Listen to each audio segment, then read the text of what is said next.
hug? Uh-huh. Okay. Well, we were building a bonfire, and I saw some, dry brush and leaves around, so, I said to move the bonfire somewhere else, and out of nowhere, Smokey Bear shows up and hugs me. So you noticed some wildfire hazards and moved your bonfire to a safer location. Yeah. Yeah, that's Smokey, all right. He likes it when people help prevent wildfires. It hits him close to home. Not everybody gets the hug, my friend. So that's pretty special to get a hug from Smokey Bear. So it was him. Hey, guys, I told you it was Smokey. Okay, well, congratulations, my friend. And thanks for calling. There are many ways to prevent a wildfire. Learn how you can do your part at SmokeyBear.com. Only you can prevent wildfires. Sponsored by the U.S. Forest Service, Ad Council, and your state forester. Hope you enjoyed your meal. And I just want to say, he's lucky to have a brother like you. Lucky? Caring for my brother is far from easy. Waking up every day, lifting him from the bed to the wheelchair to the car to get him to therapy on time, it's no small task between the doctors and the diagnosis, but nothing can disable this love. This is my big brother, my hero. He's part of me, like my arms and legs. So I'll be his. See, there's no time for tired. This starts again tomorrow. He'll be waiting for me. I wake up for him. I know he needs me, but I'm the lucky one. Even though I need help now and then. If you're caring for a loved one, visit aarp.org/caregiving for care guides and community, or call 877-333-5885. Caregiving Resource Center. Support for your strength. Brought to you by AARP and the Ad Council.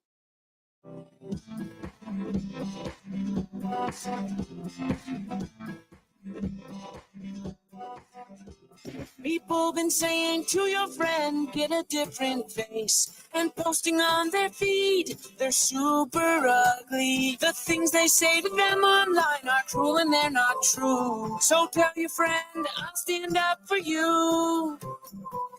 Don't worry, I know what to do. Tell the world I see with an emoji. And stop the bullies. Know someone who's being bullied online? Send the witness emoji. It looks like an eye in a speech bubble, and it's in the symbol section near the clocks in your phone. You'll let the world know it isn't cool, and you'll let your friend know you care. Learn more about the witness emoji at eyewitnessbullying.org. Brought to you by the Ad Council.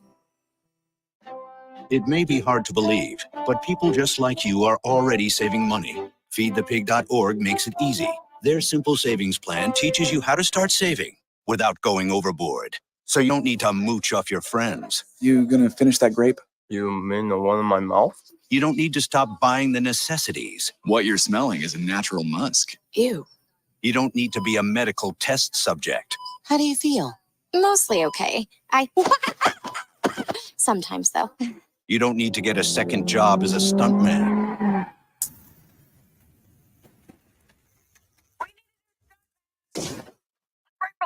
You just need an internet connection. Don't get left behind. Start your personal savings plan with the tips and tools on feedthepig.org. That way, you don't need to sell your soul to the devil. $15 is the best I can do. All right, deal. Brought to you by the American Institute of CPAs and the Ad Council. When is the best time to talk to your family about staying in touch during a disaster? When floodwaters reach your door? When wildfires are engulfing the edge of your neighborhood?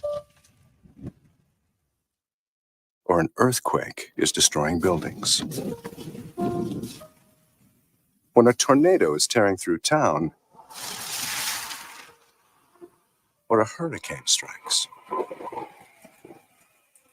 Or is the best time perhaps today? During a disaster, you may not be able to stay in touch with your family or friends as easily as you think. And it's not always as simple as using your cell phone.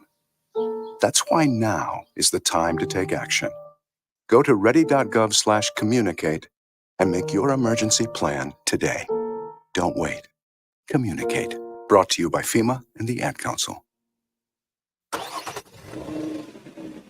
Of course my kid's in the right car seat. Well, I think he is. Yeah, my kid's in a booster seat. He was ready to move up. He is ready, right? Her car seat looks like the right size. There are probably rules on when to move up to a booster seat, aren't there? Rear facing, forward facing. I think I have it right. Car crashes are a leading killer of children 1 to 13. Are your children in the right car seat for their age and size? Don't think you know. Know you know. Go to safercar.gov/the right seat. I know my child's in the right car seat, or else I wouldn't get in the driver's seat. Brought to you by the National Highway Traffic Safety Administration and the Ad Council. It's the Worldwide Sports Radio Network. Bill Walton passes away from cancer at 71 years old. The 76ers are aggressively seeking a trade with Miami for Jimmy Butler. And the Clippers give Tyronn Lue an extension, making him the highest paid NBA coach in the NBA. And much, much more on the Sports Loudmouth.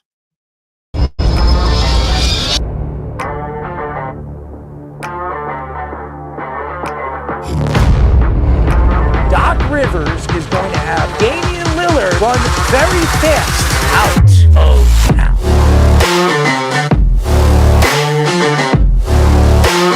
Does he help them win? You're under 500. Aaron Judge helps the Yankees win. You're paying the player $300 million. You better be sure that that guy's going to help you get over the hump.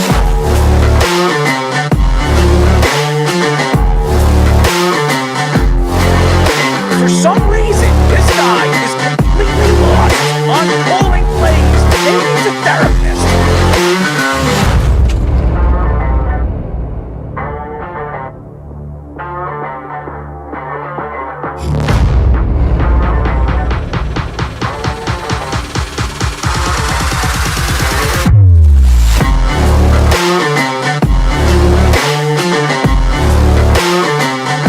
Did you see Lamar Jackson cry to the referee? No, he didn't.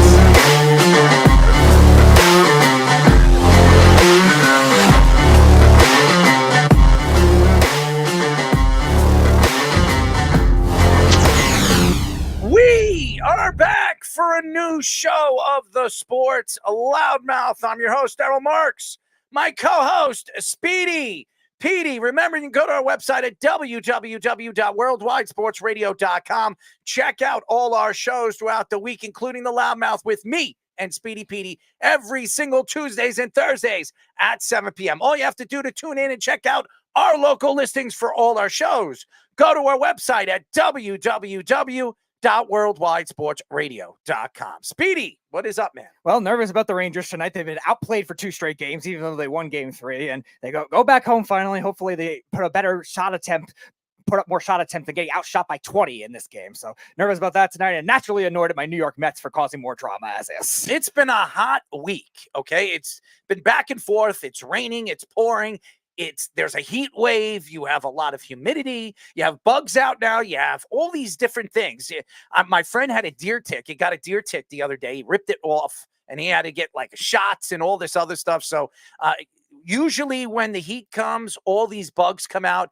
There's so much to get ready for the summer, as it's just around the corner. I know it's summertime right now, but it usually starts in June. So for all the fans out there that love the beaches and love the bugs, enjoy yourself. But we have a great show lined up for you guys. At 9 o'clock, we'll be talking to fan-sided NFL analyst Sam Penix. He'll be joining us for the first time. Never been on our show, so it'll be fun with Sam.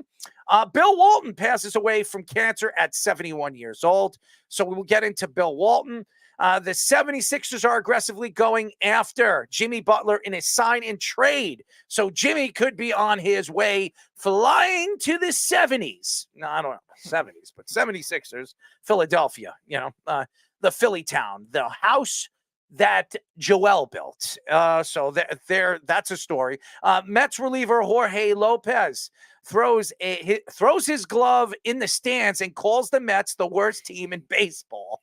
So their own pitcher is throwing his gloves and his whatever they're throwing out there. It's a glove, baseball, whatever they're doing now. The fans are not happy the way the Mets are playing. So this could be a very, very quick sign and goodbye for David Stearns if he doesn't figure out what is going on. There's a lot of money that's going to be spent next year. I do believe the Mets will go heavily after Juan Soto and much, much more. So we will get into that. Dolphins give Jaylen Waddle a 3-year, $84.75 million extension, $76 million guaranteed, which makes him the 4th highest paid wide receiver in the NFL right now.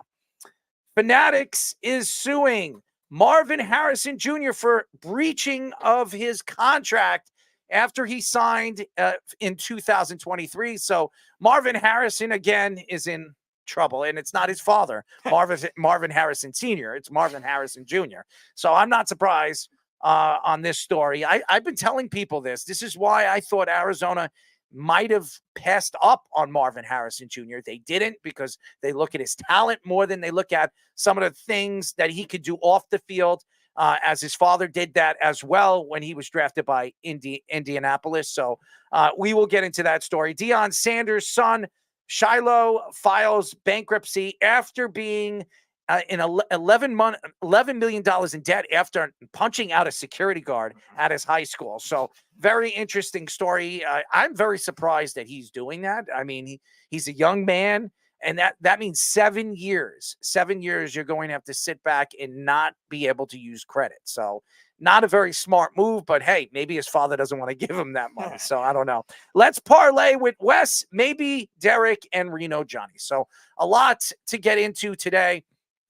But first, I definitely want to give a shout out to a man very well respected, not only in the basketball world, the college basketball world, but professional sports.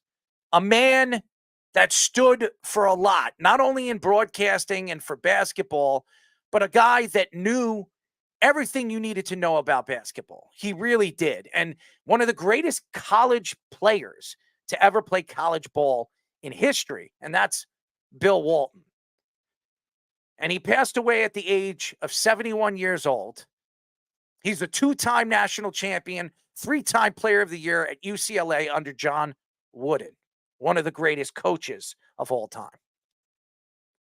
Bill Walton, and I don't know if anybody checked his 30 for 30. It came out last year. It was such an interesting story about him, where he came from. He came from a working class family.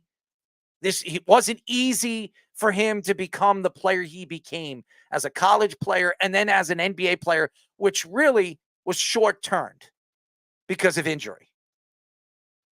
Bill Walton stood for not just the game for itself. He stood for the voice of the game. I don't know if anybody has checked out, especially in the late 90s, Will Walton was there at the NBA Finals. He was the voice a lot. Everybody keeps talking about, Marv Albert. I mean, Bill Walton was there a lot. He was very much the voice of the NBA for many, many years. His son coached the Lakers. And to me, everything that he is and what he stood for as a retired player and as an NBA player shows people why people respected him for all those years. Kobe Bryant, the late, great Kobe Bryant, spoke highly of Bill Walton for many, many years, saying that Bill helped me translate to the NBA. When I sat down with Bill, Bill gave me so much information to understand the game of basketball, not just in an athletic way, but in a professional teaching way. And what really, you look at Bill Walton, you look at the type of player he was nothing compared to what he was as a professional, as a college player, as a professional, because the guy could not stay healthy. He could never stay healthy. He had back problems, and his back practically cut his career short. He was cut short really 4 years into his career. He had, what, 3 really good years, 2 really good years in the NBA.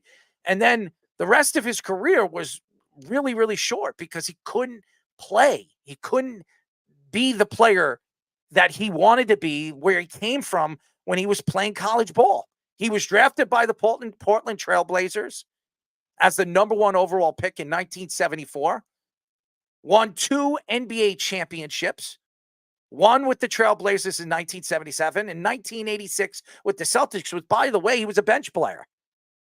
He wasn't a star player. Bill Walton was like the 7th or 8th guy off the bench. Yeah, McHale and Parrish on that team. He wasn't going to start. McHale, Parrish. I mean, obviously, Larry Bird. You had Danny Ainge on that team. Yep. I mean, that was a really, really good team and a lot of depth. That was when the Celtics were at the high point of their existence. And really in the 80s, I thought, besides the Lakers, and I really thought the most dominant team in the 80s were the Celtics. And that's just my opinion. And I thought the most dominant team in the 70s was the Lakers. Right. But Bill Walton, who was such a good person, he really was. I met Bill Walton years and years ago at Madison Square Garden. He was actually there he was a commentator. He was there to commentate, but he signed a lot of autographs. After the game, he was outside signing a bunch of Knick fans, jerseys. That he was signing New York Knick memorabilia, and he wasn't even a Knick. But that's how good and nice Bill Walton was. He was a very special person, and everybody in the NBA loved him. Everybody. And when his passing came out, and he's 71 years old, 71 years young, he had a long life to go. Look at all these other players that have lived to the 80s. Bill Russell lived, I think, to 83. Right. Oscar Robertson is still alive. I think he's like 78, 79 years old. When you look at Bill Walton, he didn't have much of a life. And to me, you have to celebrate not only what he did for basketball and what he did for the game as a voice, but what he did for college basketball and growing college basketball for what it is today and what it was then. Yeah, there's not many people with as much of a passion for the game of basketball as you see what Bill Walton has. And we talked about it all the time with a lot of these guys that once they do other things in the sport, they still have that energy. They still have that drive. And he had that in the broadcast booth. I haven't seen much energy from a 70-year-old man as much as you saw with him. Like, you don't get that very often. And you see the personality, the flair when he's broadcasting these college basketball games, like you said, in the 90s, broadcasting a lot of NBA Finals games too. He grew the Bay Area basketball teams to what they are now, the Kings and the Warriors. He's broadcasting over there and really helped grow their popularity in the 90s and 2000s. So definitely deserves a lot of credit. Like you said, fun personality that everybody really likes. Everybody had a strong connection with him. Everybody had a story with him. And like, it was something that connected with so many different walks of life. Now, he obviously had the California connections most of all, because that's where he ended up being. He liked to surf. Yeah. He loved that. For a guy his size, he was so athletic. It wasn't just basketball he was good at. He could have played any sport, Bill Walton. Mm-hmm. He was just a very good basketball player, and he knew it. His family knew it really young in his life, in 4th grade. I watched 30 for 30. I know a little bit about Bill Walton. By the way, he was inducted to the Basketball Hall of Fame in 1993. He also was inducted into the College Basketball Hall of Fame in 2006. So, I mean, very loved around the NBA. He's very loved. Everybody loved Bill Walton because he stood for not just basketball. He stood for the game of basketball as a whole, as an organization. He spoke so highly of David Stern when David Stern died. When he recently died a couple of years ago, saying that he helped take basketball to that next level. And then even Adam Silver, after he passed away, he posted something on his feed about how smart and how important he was to the NBA game and where the NBA wouldn't be without a guy like Bill Walton. And everyone puts their mark on our game a different way. And I think Bill Walton definitely did that with his personality. And even like you were saying, the connection with current NBA players, the connection with current college players, there's so many of them that are connected with him. And everyone's unique in that regard. We were talking about it last year when Bob Knight passed away too, like his fiery coaching style. And Bill Walton was that same kind of thing as a player. Very fiery, very passionate guy. And he's shown it in the broadcast booth. He's shown it when he was playing in the NBA, and very big influence on a lot of different things at the programs with UCLA, the Pac-12 in general. You know what I wanted to see with Bill Walton? I wanted to see him coach. He was so Yeah. smart and he knew the game so well. I was very surprised that Bill Walton never got a coaching offer. His son did. He coached the Lakers for 3 years? Right. But And it didn't Golden work State for out. a little while, Yeah, so, yeah. it didn't work out over there, and it didn't work out there in Golden State, and that's why Steve Kerr is there. But I was just so impressed of his personality when I met him, how funny he was, how big he was. Okay. This guy was a giant. Yeah. A big hands. When I gave him my pen, it was so funny because my pen was the size of his index finger. Wow. Okay. That's how big his hands are. So it's sad that the NBA lost a great Samaritan and a guy that really a lot of these, not only NBA players, but NBA analysts really looked up to. But a guy like me who always looked at the game of basketball as my favorite game to watch and one of the best voices I've ever heard in professional sports. And every broadcaster who's worked with him has said that too. I've seen it a lot on Twitter, very heartfelt messages of what he meant to me. Well, and Bill Walton was somebody that really kept in touch with a lot of these guys too, always sending them funny texts in the morning. And I've heard entertainment, sending him videos, all that kind of stuff. That was the guy he was. He really cared about so many different people and so many different walks of life too, between broadcasters, between these young college athletes, between these NBA players right now. You could tell that there was just so much influence in the game of basketball with everything that he brought as a player, as a college player at UCLA, as a NBA player with Portland. Like Portland was an expansion team. They won their only championship with him there. And then with the Celtics, like you were saying, and now with the broadcasting world really growing the game of basketball in California and college and the Pac-12, now that it's folded, unfortunately, but still is a big voice of that. And he will definitely be missed. One of my favorite guys in the sport. Oh, he's been everybody's favorite guy in the sport. Him and Marv Albert were the two guys that really stood out for basketball. And Hubie Brown. Hubie Brown was another great voice for the NBA for many, many years. So those three guys, I know a lot of people like Bob Costas, but for the NBA, and when you wanted to hear, just that personality and the game and the knowledge, you wanted to hear Bill Walton. So to the Walton family, to the NBA, and to everybody that knew Bill Walton, I want everybody to mourn this death and really may the Walton family and Bill Walton, see the greatness of what he was as a player and what he is as a man, as a father, as a grandfather. Bill Walton will absolutely be missed. May he rest in peace. Absolutely. So now I want to get into the NBA right now in the playoffs because it's been crazy. Who would have thought? And I'm going to say this. Everybody looks at Halliburton and everybody, oh my God, this team just completely ran through the New York Knicks. The New York Knicks fought a lot of injuries. They lost 4 of their top 5 starters, really 2 of them before the playoffs even started, and the other 2 during the 76ers and Indiana series. But not only that, going into that Celtics series, I thought it was going to be a little bit more fun to watch because the young Indiana team, they had nothing to lose against a Celtic team that hasn't been 100% healthy all playoff long. They were not healthy. And they still, at this point, don't have Porzingis. They didn't even have to play Porzingis in that series, and they swept the Indiana Pacers.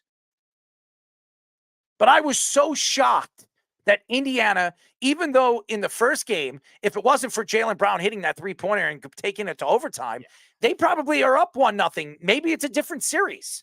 Maybe Halliburton doesn't sit out in game 4. If they actually were tied 2-2, or you know what I'm saying? So it could have been more of a series if they ran away with the first game of that series. And Rick Carlisle, I respect. He's one of the better defensive coaches in the NBA, very well respected throughout the league. Great personality, likes to complain, but who doesn't?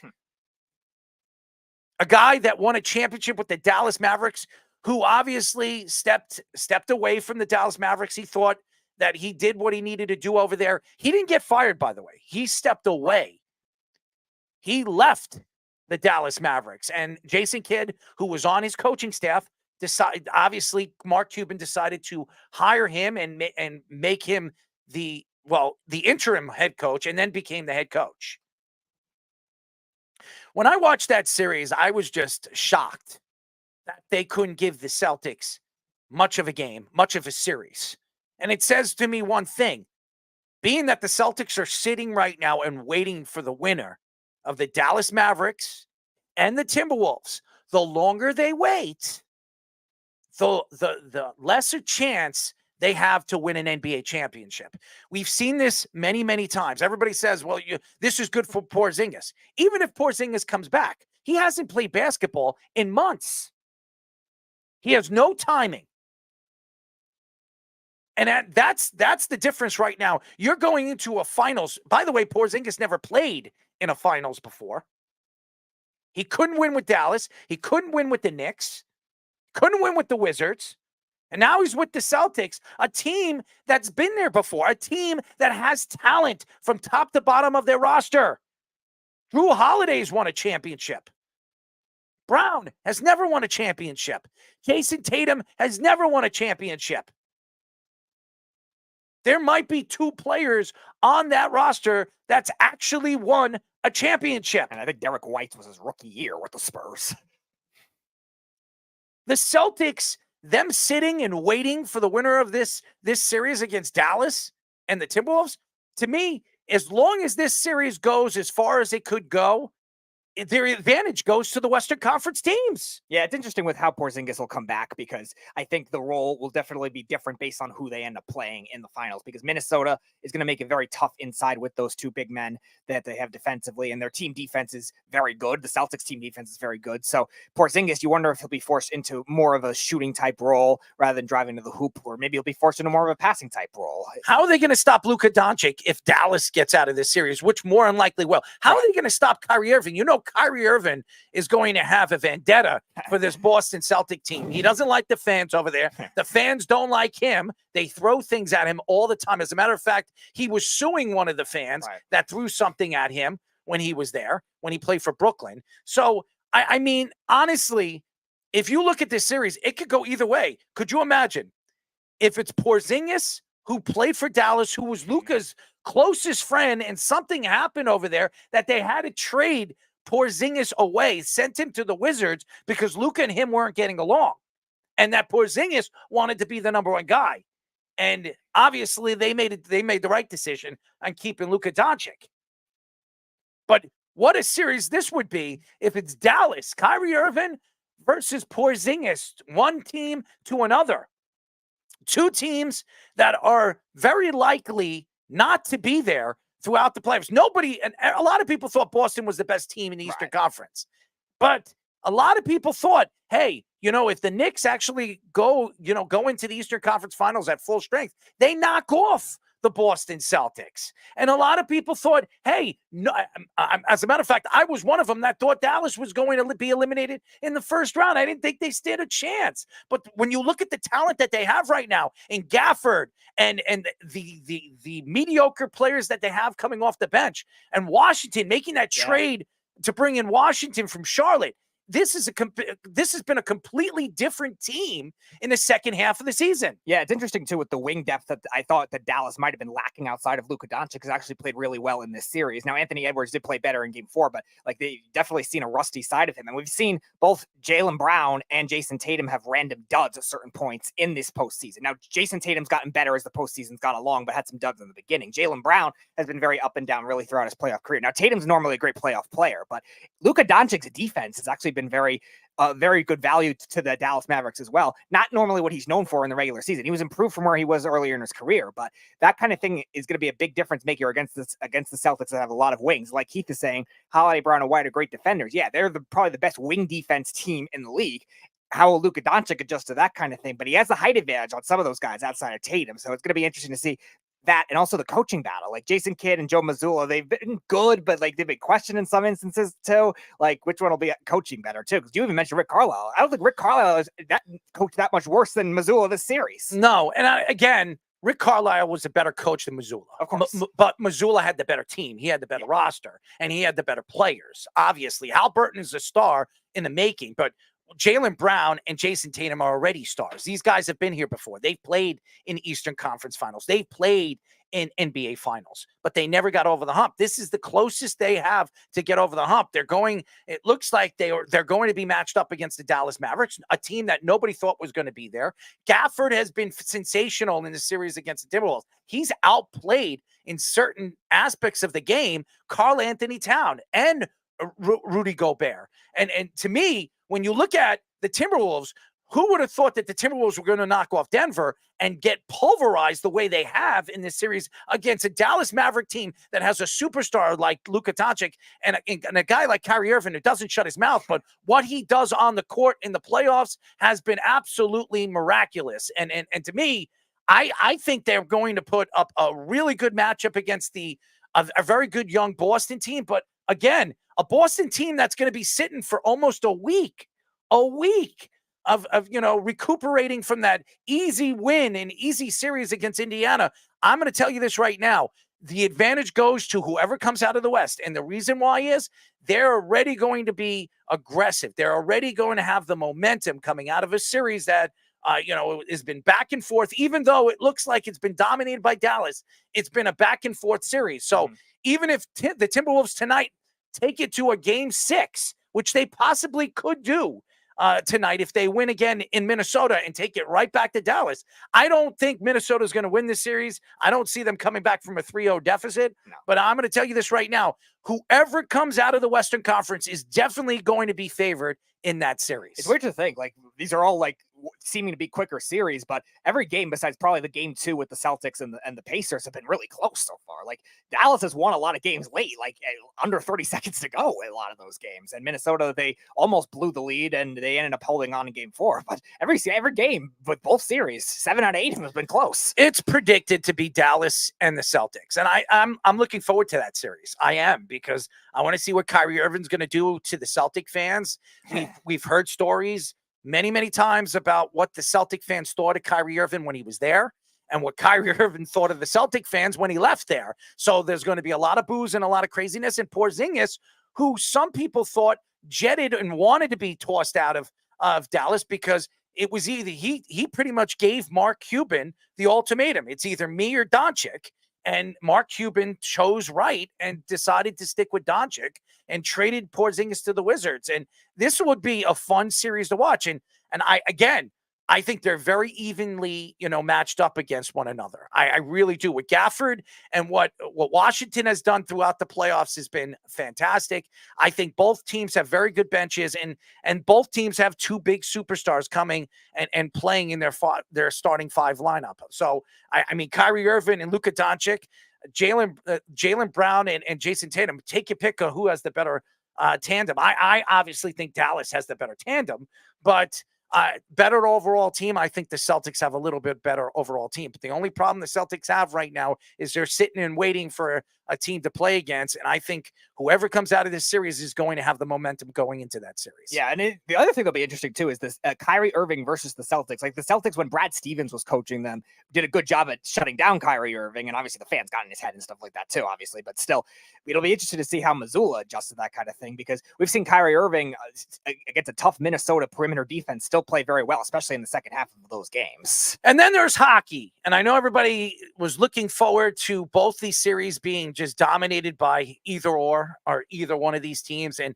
it's been fun. I think the hockey playoffs have been as fun as anything in professional sports, and very, very close. I mean, even in the Dallas and Colorado series, even though Dallas won 4-2, it was a very close series. Colorado could have won that series. Yeah. They had a very good chance. I mean, there was a couple overtimes that they lost to Dallas, and I think Dallas just had the better goaltending, and that's the reason why they moved on against Edmonton. And Edmonton, surprisingly, their stars actually showed up against a young Vancouver team that's really taking, moving to that next level. I mean, with Rick Tocchet, who I think was coach of the year, yeah. I mean, they were phenomenal all year, Vancouver, but I thought, they were going to come short against a team that has one of the greatest players we've seen in the last 30 years, maybe of all time, and Connor McDavid and Draisaitl, probably the best tandem of players we've seen on one roster than we've ever seen. I think these two guys could go down as 2 of the greats of the last 20 years. So, and they knocked off a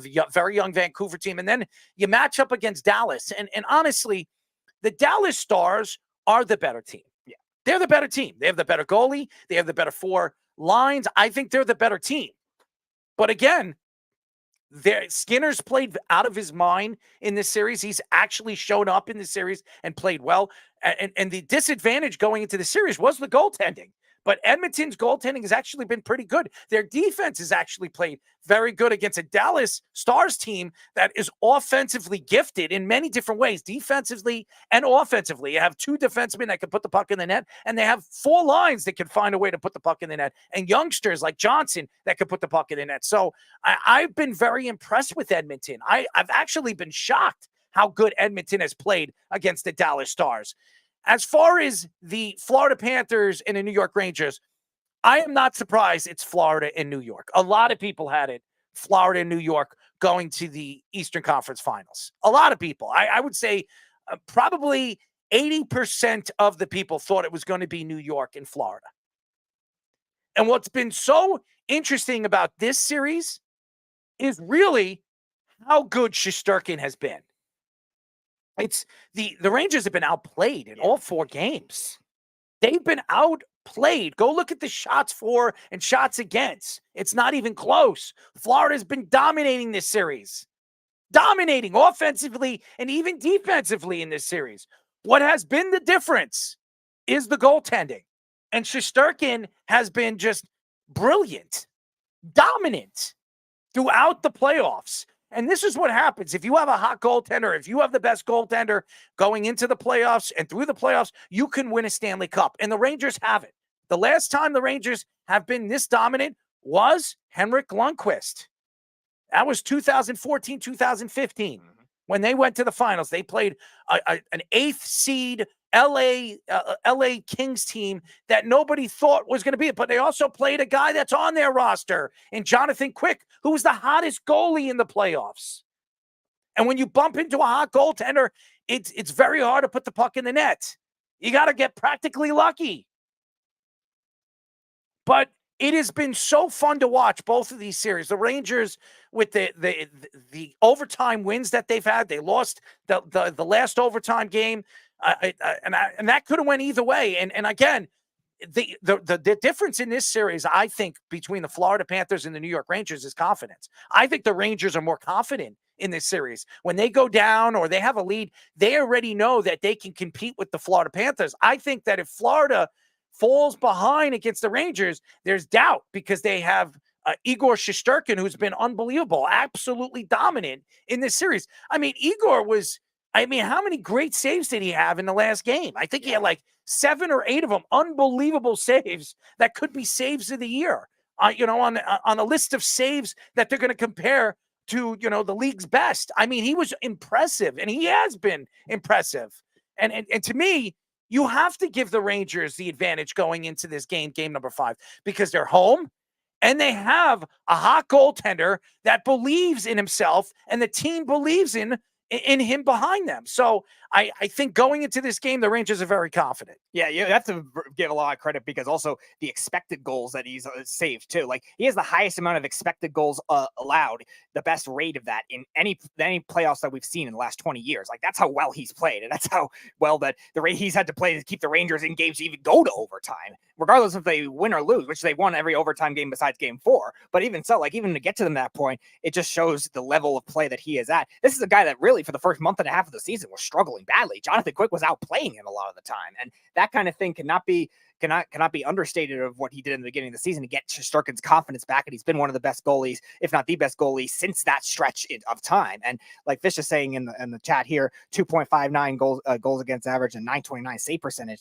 for Igor. Like that is unheard of numbers when you think of how bad the Rangers defense is playing, with pretty much 5 out of 6 of their defensemen played very poorly in that game 3, and they still ended up winning. That's how much Igor's value meant for them. And the Rangers can't keep playing like that if they want to be able to do it, because it's still a 2-2 series, and it's still going to have issues if they keep getting outshot by 20 shots all the time. How about this? When's Mika Zibanejad going to wake up? Right. That's the thing. Mika has not played well in this series. He has not shown up in this series. He was the reason why the Rangers lost the last game in overtime, giving the puck away to the Florida Panthers, and then that penalty happened, and then that power play goal. So, I mean, Mika needs to show up. I think we need to see more Panarin. Where has Panarin been in this series? He hasn't scored enough goals. He hasn't done what he has done throughout the season as an MVP candidate. We got to see more. And Chris Kreider, where has he been in this series? Chris Kreider is one of their best playoff players, arguably their greatest playoff player in New York Ranger history, has not shown up in this series. A lot of their top players have not been there. The guys that have shown up, Lafreniere has been very impressive. Goudreau has been very impressive. That fourth line has been very impressive. They're getting a lot of grit from some players that you wouldn't expect them to get it from. And by the way, Adam Fox is being double teamed at the point. So they're keeping the puck out of Adam Fox's hands because he's one of their best setup men. He's one of their best blue line guys. And that's why Adam Fox hasn't really done enough offensively in this series as well. So you look at the players that have shown up, you want to say, and here's the thing, the Hedl thing, I don't know why the Rangers are starting this kid. They're putting a lot of pressure on a young kid that has not played really all season long. You have other players that can actually do the things that Hedl can do. Maybe not win faceoffs or maybe score goals like him, but guess what? Hedl hasn't scored a goal yet in his series. He hasn't. And yes, he is a good young player, but again, he needs to get his legs under him, and it takes a while. It takes months before you get your legs cut under them. You're expecting this guy to show up to the game and play on the top line or the second best line and be aggressive and be that player that he was before the season, before what he was last season when he scored 30 goals. I don't know if he's going to be that. And I think the Rangers need to start looking at this. If they fall behind against Florida in this game and they lose this game, heading back to Florida, do they play Filip Hedl? That's the thing. You need to decide, is he give us the best chance to win? And I'm not saying this to hurt any of the Ranger fans, and it's heartbreaking for me to say something like that about Filip Hedl. He hasn't played all season, and he's got a lot of pressure on him. The kid's, 25 years old? Right, and now 24? playing with a lot of new players, too. He's played with a third line a lot of the time with the trade deadline acquisitions. So I think when you look at the opportunity that the Rangers have right now, they haven't been in this predicament and they haven't been in this position really since 2014, 2015. I think they have a better chance of winning the Stanley Cup this year than they did that year. You know, it will take a lot of coaching adjustments, too, because you mentioned with Kreider and Zibanejad, like they're playing up against Tkachuk and Barkov. Barkov is one of the best, if not the best defensive center in the league. And Tkachuk's obviously very physical as well. I'm curious if they'll try to maybe split them up and maybe get them adjusted to get more shot opportunities, because Kreider's been much more of a pass first guy in this series. Now, he's made some good passes, hasn't got any assists because they haven't gotten in the net, but he's made some good passes. Zibanejad, like you said, is really lost them a lot of instances, lost puck possession, not won faceoffs. He has to really pick it up in the series because really outside of Trocheck and Lafreniere, none of those top six guys have been very consistent. Now, defensively, like the forwards have actually been pretty good compared to the defensemen. That's why I think the Florida top guys have not been like amazing either, but they're still getting a lot more shots on goal than the Rangers have. Carter Verhaeghe, to put it in perspective, had 20 shots total in game 3. Like he's putting the puck on the net. Tkachuk's putting the puck on the net, and Barkov's gotten a couple good breakaway opportunities. Like the Rangers have to do a better job at getting those top six guys to be able to play better if they're going to have any shot at winning this series and any shot at winning this game tonight too, because they can't afford to have those guys go quiet forever. Fish, what are your thoughts? You're a Ranger fan, obviously. What are your thoughts to what the Rangers need to do tonight? Who needs to step up to give the Rangers the advantage against a very good Florida Panther team that has won game number 4? They have the momentum going into Madison Square Garden. And if the Rangers lose this game, there could be a good chance they head back to Florida and say sayonara in that Florida game in game number 6. You know, you keep getting outchanced and outshot every game, and you got to look at the defense and see what's going on. But also, why aren't we pushing the offense, getting the puck out of the zone? Why aren't we having contained, possessions that are more than just dumping it in and then chasing, and then we have to go back and, just constantly playing mid-ice and playing in our end. That's what's been going on because guys like Panarin haven't stepped up.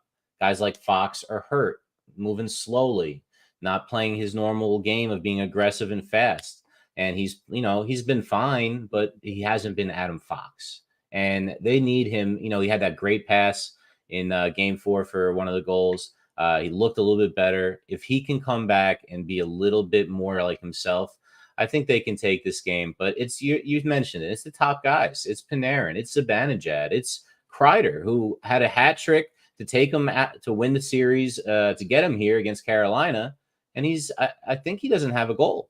He doesn't have a in point this series. in this series. He doesn't even have a point. He needs to show up in this game. This is a big game for the Rangers. If the Rangers do not want to go back to Florida, I know the Rangers have had, good success in Florida this season, especially in the regular season. They've beaten Florida in Florida. They've beaten Florida in Florida in the playoffs. But you do not want to go back to Florida and give Florida that confidence that all they have to do is show up and play half a decent game, and their goaltender, all he has to do is keep the puck out of the net, at least giving the Rangers 2 goals. And as long as they keep it to 2 or under, the Florida Panthers have a chance to win. So they have the goal scoring. Kachuk has not had a good series. Okay. Say whatever you want. He has not been good in this series. Now, we haven't seen the best of Kachuk. We haven't seen the best of Bobrovsky. And I'll say this about Bobrovsky. He did have that shutout, but not because of him. That first game of this series, it wasn't Bobrovsky. It was the defense. It was the way they played, the way they defended the Rangers, the way they kept rebounds out in front of the net, kept the Rangers from winning faceoffs. That's been the difference in this series. The Rangers, who've been a pretty good faceoff team throughout the season, have not played very well when it comes to the faceoffs. There have been more faceoff wins by the Florida Panthers in this series. There have been more dominance in the neutral zone for the Florida Panthers than it have been for the Rangers. And it's all been Shesterkin. This is the only reason why the Rangers are even in this series. I was telling the Beef today, the only reason why the Rangers it's tied 2-2 when you thought they should have been up 3-1 is because Igor has been standing on his head. That's the only reason why. And I'm going to say this about Igor, where I don't agree with a lot of these analysts saying that he's the best goaltender in the world. I don't think he's the best goalie in the world, but right now he is. He is the best goalie in the world right now. Throughout the playoffs, nobody's even matched him. And there's 3 out of the 4 goalies still in it have been as good as any goalie in the league for the last 3 years. So, I mean, it's been unbelievable what Shesterkin has done. It's been a clown act. He's been juggling things that you wouldn't expect him to stop. It's been unbelievable. He's been very, very impressive. Ranger fans should be very excited about this kid. He's only 24, 25 years old. He's got a lot of hockey left. And the Rangers do this very, very well. They find these goalies and they ride them until, they're done with them. And I believe Shesterkin's going to get a big contract after this year. He's going to make a lot of money. He's going to probably be the highest paid goaltender in the NHL. Sorokin got his contract last year for the Islanders, and it's really been everything for the New York Rangers. If Shesterkin plays half as well as he's played in this series tonight, and the Rangers could get an early lead, they win this game. Yeah, and the Rangers have to do a better job at possessing the puck as well, like you said, in the neutral zone. Like, I don't think the Rangers have gotten it out as quickly, and clearing the puck out of the defensive zone has been a really big issue, too. Keandre Miller was especially bad at that in Game 3, and he wasn't great at it either in Game 4. Trouba's been awful all series, and like you said, Fish, I think Fox is still trying to battle back from injuries, too, so he has not looked as fast. He hasn't looked as good skating defensively either, and that's where I think the forwards are going to have to step up, and like Errol was saying before, Hedl, like, where do you put him? Do you rotate him out if he struggles again? Like Capo Caco, they took out of the game for Rempe at one point too. They have enough depth with their 3rd and 4th pairs to be for 3rd and 4th linemen to make it work, but it's just a matter of them making the right decisions and matchups wise against this Florida team that's just bigger than them. I mean, if he keeps going with his nonsense, Kachuk, I do think he's gotten under the skin of guys like Kreider, and I think he's taking them out of the game a little mentally, Panarin especially. Send Rempe at him. That's why we have him. Let's go. I've been waiting for this all playoffs. The guy's played very well, for his talent level. He's got this great, he seems to be skating faster than everyone because he's not playing as much. And he's a big dude with a long stick. He's able to make things happen. I want to see him fight their best guy and bring some energy. But Kachuk, he's already challenged Kachuk over the last the last 3 games. I'm sure he's gone to Kachuk, say you want to drop the gloves, and Kachuk says no. I mean, why would Kachuk want to fight a guy that he probably can't even reach his head? Okay, I mean, I wouldn't want to fight him, not right now. I don't think Rempe is as tough as everybody thinks he is. He's long, and when you're playing in the playoffs and you're competing, and you got to make sure that you're healthy enough, because this isn't the final series. This isn't the Stanley Cup Finals. This is the Eastern Conference Championship. You have the right to play for the Eastern Conference after you get out of this series. So if Florida believes that they're going to win this series and move on and have a chance to win the Stanley Cup like they had a chance last year, they got to make sure that all their guys are healthy. And right now, as good as Florida looked over the last series, even in certain aspects, Boston outplayed them. But in the big games, you could see why the Florida Panthers have been one of the favorites to come out of the Eastern Conference, as Neil Smith believed they were. But this series, they have completely outplayed the New York Rangers. You could see why they're so talented. They're not even good on just one or two lines. They're good on all four lines. Their fourth line could score just as much as their third line, and it makes them even more dangerous than the New York Rangers. The New York Rangers, actually, you would think that their first two lines are their most important lines. The real important lines in this series for the New York Rangers has been their third and their fourth line. And their fourth line has been their best line. And that's something that Peter Laviolette, you got to pat Peter Laviolette on the back, because he's played the fourth line. They've played very well, and he has been playing them consistently. And that's what you want to see, the confidence of the coach. If the coach is confident about certain lines, especially the fourth line, it gives him the belief that his first two lines will figure it out. Yeah, and that's the adjustments that you'd want to see with a coach like Peter Laviolette too. I'm not even talking about like scrambling lines or mess with the chemistry, but the total ice time too. Like you wonder how much they're going to like try to balance it out with who's played well, because I think each line has had their individual guys that have played well, but really none of them have gotten it going as a team outside of the fourth line. Like the second line, Trocheck, I think, played well, but you haven't seen much from a lot of the other top six guys outside of Lafreniere. And then the third line, Wemberg scored that goal in a nice deflection, and I think he's played well defensively, but the other two guys really haven't stepped up in that either. And that's where I think Peter Laviolette could try to get creative with it to get those matches. And the Rangers, and Keith says the Rangers were underdogs against everybody but the Washington Capitals. Okay. Any Ranger fan that actually knows hockey knew that the Rangers were going to beat Carolina. They were the better team. I don't know why anybody thought Carolina was going to beat the Rangers. I didn't think the Rangers were going to lose against Carolina. I don't think anybody in the studio believed that the Rangers were going to lose against Carolina. Carolina, who extended Rob Brind'Amour now before the offseason even started, they extended him. They gave him an extension. It made no sense. Rob Brind'Amour has been here before, and he's been to Eastern Conference Finals, and he's also been to the semifinals back-to-back years, and he's choked. Okay, he's choked. And the Carolina Hurricanes, they're an older team. They're an older roster. They have a couple of young players, yeah, but their roster is fairly older. I mean, so you look at their top guys, Aho and who's that Russian kid? Svechnikov. Yeah. But their whole roster is older. So, and the Rangers are one of the younger rosters in the NHL right now. And I'm going to tell you this right now. The Rangers are going to be good for many, many years to come. As long as they have Shesterkin and he's healthy, the Rangers are going to have a chance to compete every single year for the next 5 to 6 years. The window has already opened with Peter Laviolette. And I think Peter Laviolette is going to be here for at least 5 years. I cannot see the Rangers walking away from a coach this good. So, I mean, teams have figured him out. They've figured out Peter Laviolette's his game. They know what he likes to do. They know what he likes to run and the way he runs his power play. And that's why the Rangers have not been good on the power play in this series, because they watched the power play and the way it worked against Carolina, and Florida has taken away their number one player on their power play, Adam Fox. And because they've taken out Adam Fox, their power play has not been as prolific as it was against the Carolina Hurricanes. Keith also says this Ranger team also has the record for most comebacks in a season. They are never out of it. Yes, but you would prefer to do it a little more comfortably and not get terribly outplayed in every third period. It's different. It's kind of like, can a goalie really take a good team to the Stanley Cup? Because that's what they are. I don't think they're the best Ranger team I've seen. I mean, I was better than the 2014, 2015. Yes. I would say they probably were, but probably they are. They're much better. I hope so, because they didn't win it. So You know, I No, they're really much hope they're better. I better. mean, they never had a player like Panarin on that roster. They never For did. sure. The style, though, is this series. It's like one of those series like you talk about basketball or football, just a bad matchup for the Rangers.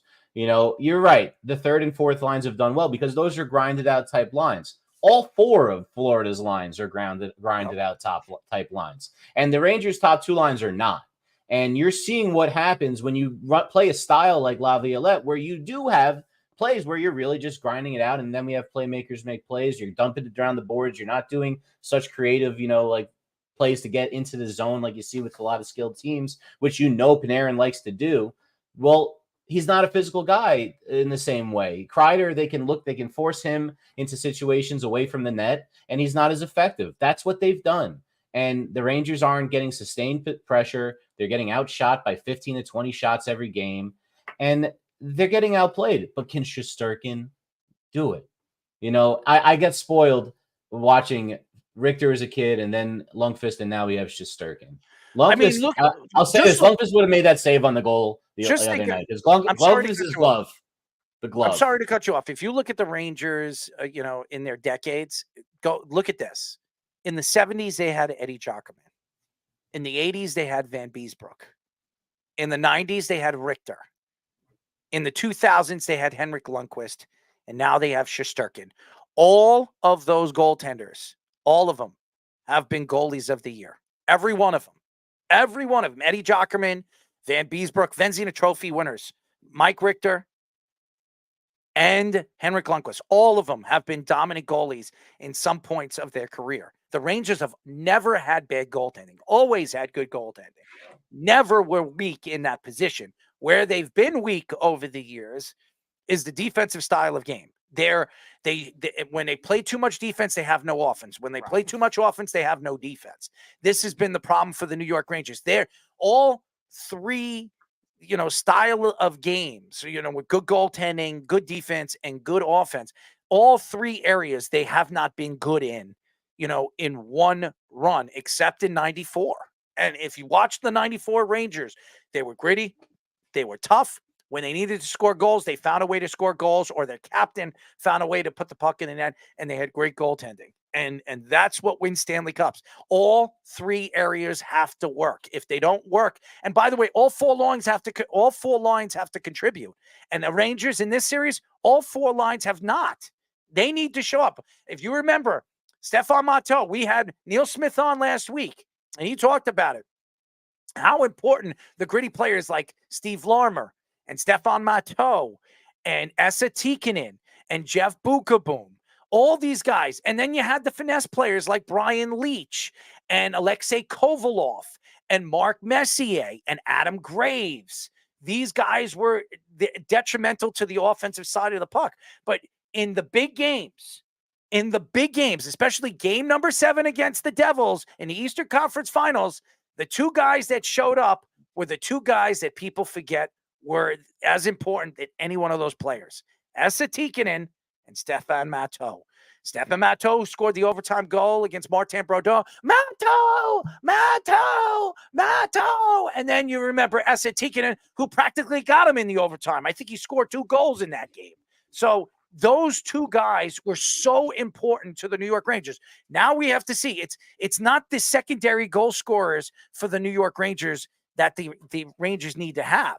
They need Panarin. They need these guys like Kreider. They need the guys like Zibanejad. These guys need to show up in this game tonight and shut down the Florida Panthers. The Florida Panthers have been tough. They're rough. They're big, and they get under your skin very quickly. It's not just everybody keeps talking about Matthew Tkachuk.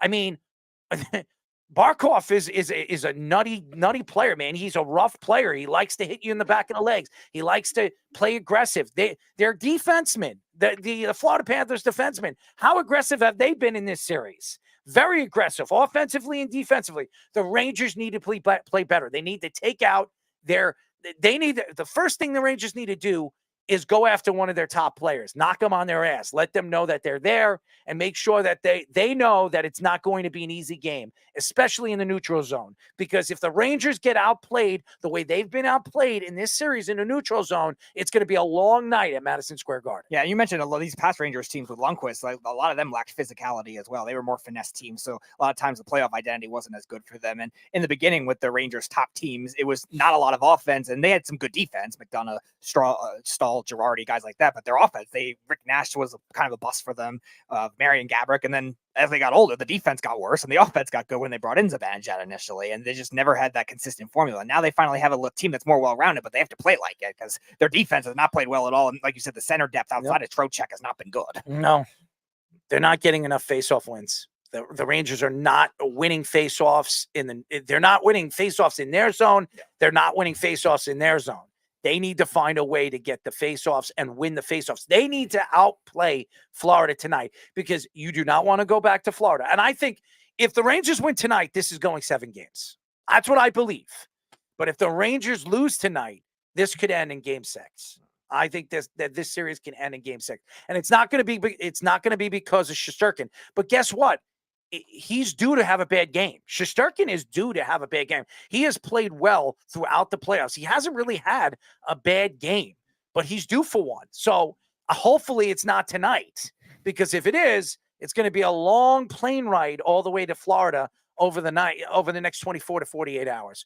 All right, when we come back, ladies and gentlemen, we're going to get into the Tyronn Lue. Tyronn Lue gets a big-time contract by the LA Clippers. I have no idea. Marvin Harrison being sued, not surprised. And Shilo Sanders in trouble as he claims bankruptcy. And much, much more as the New York Mets absolutely suck. And we will get into that as well. But first, our Sports Minute with Tommy Scoops.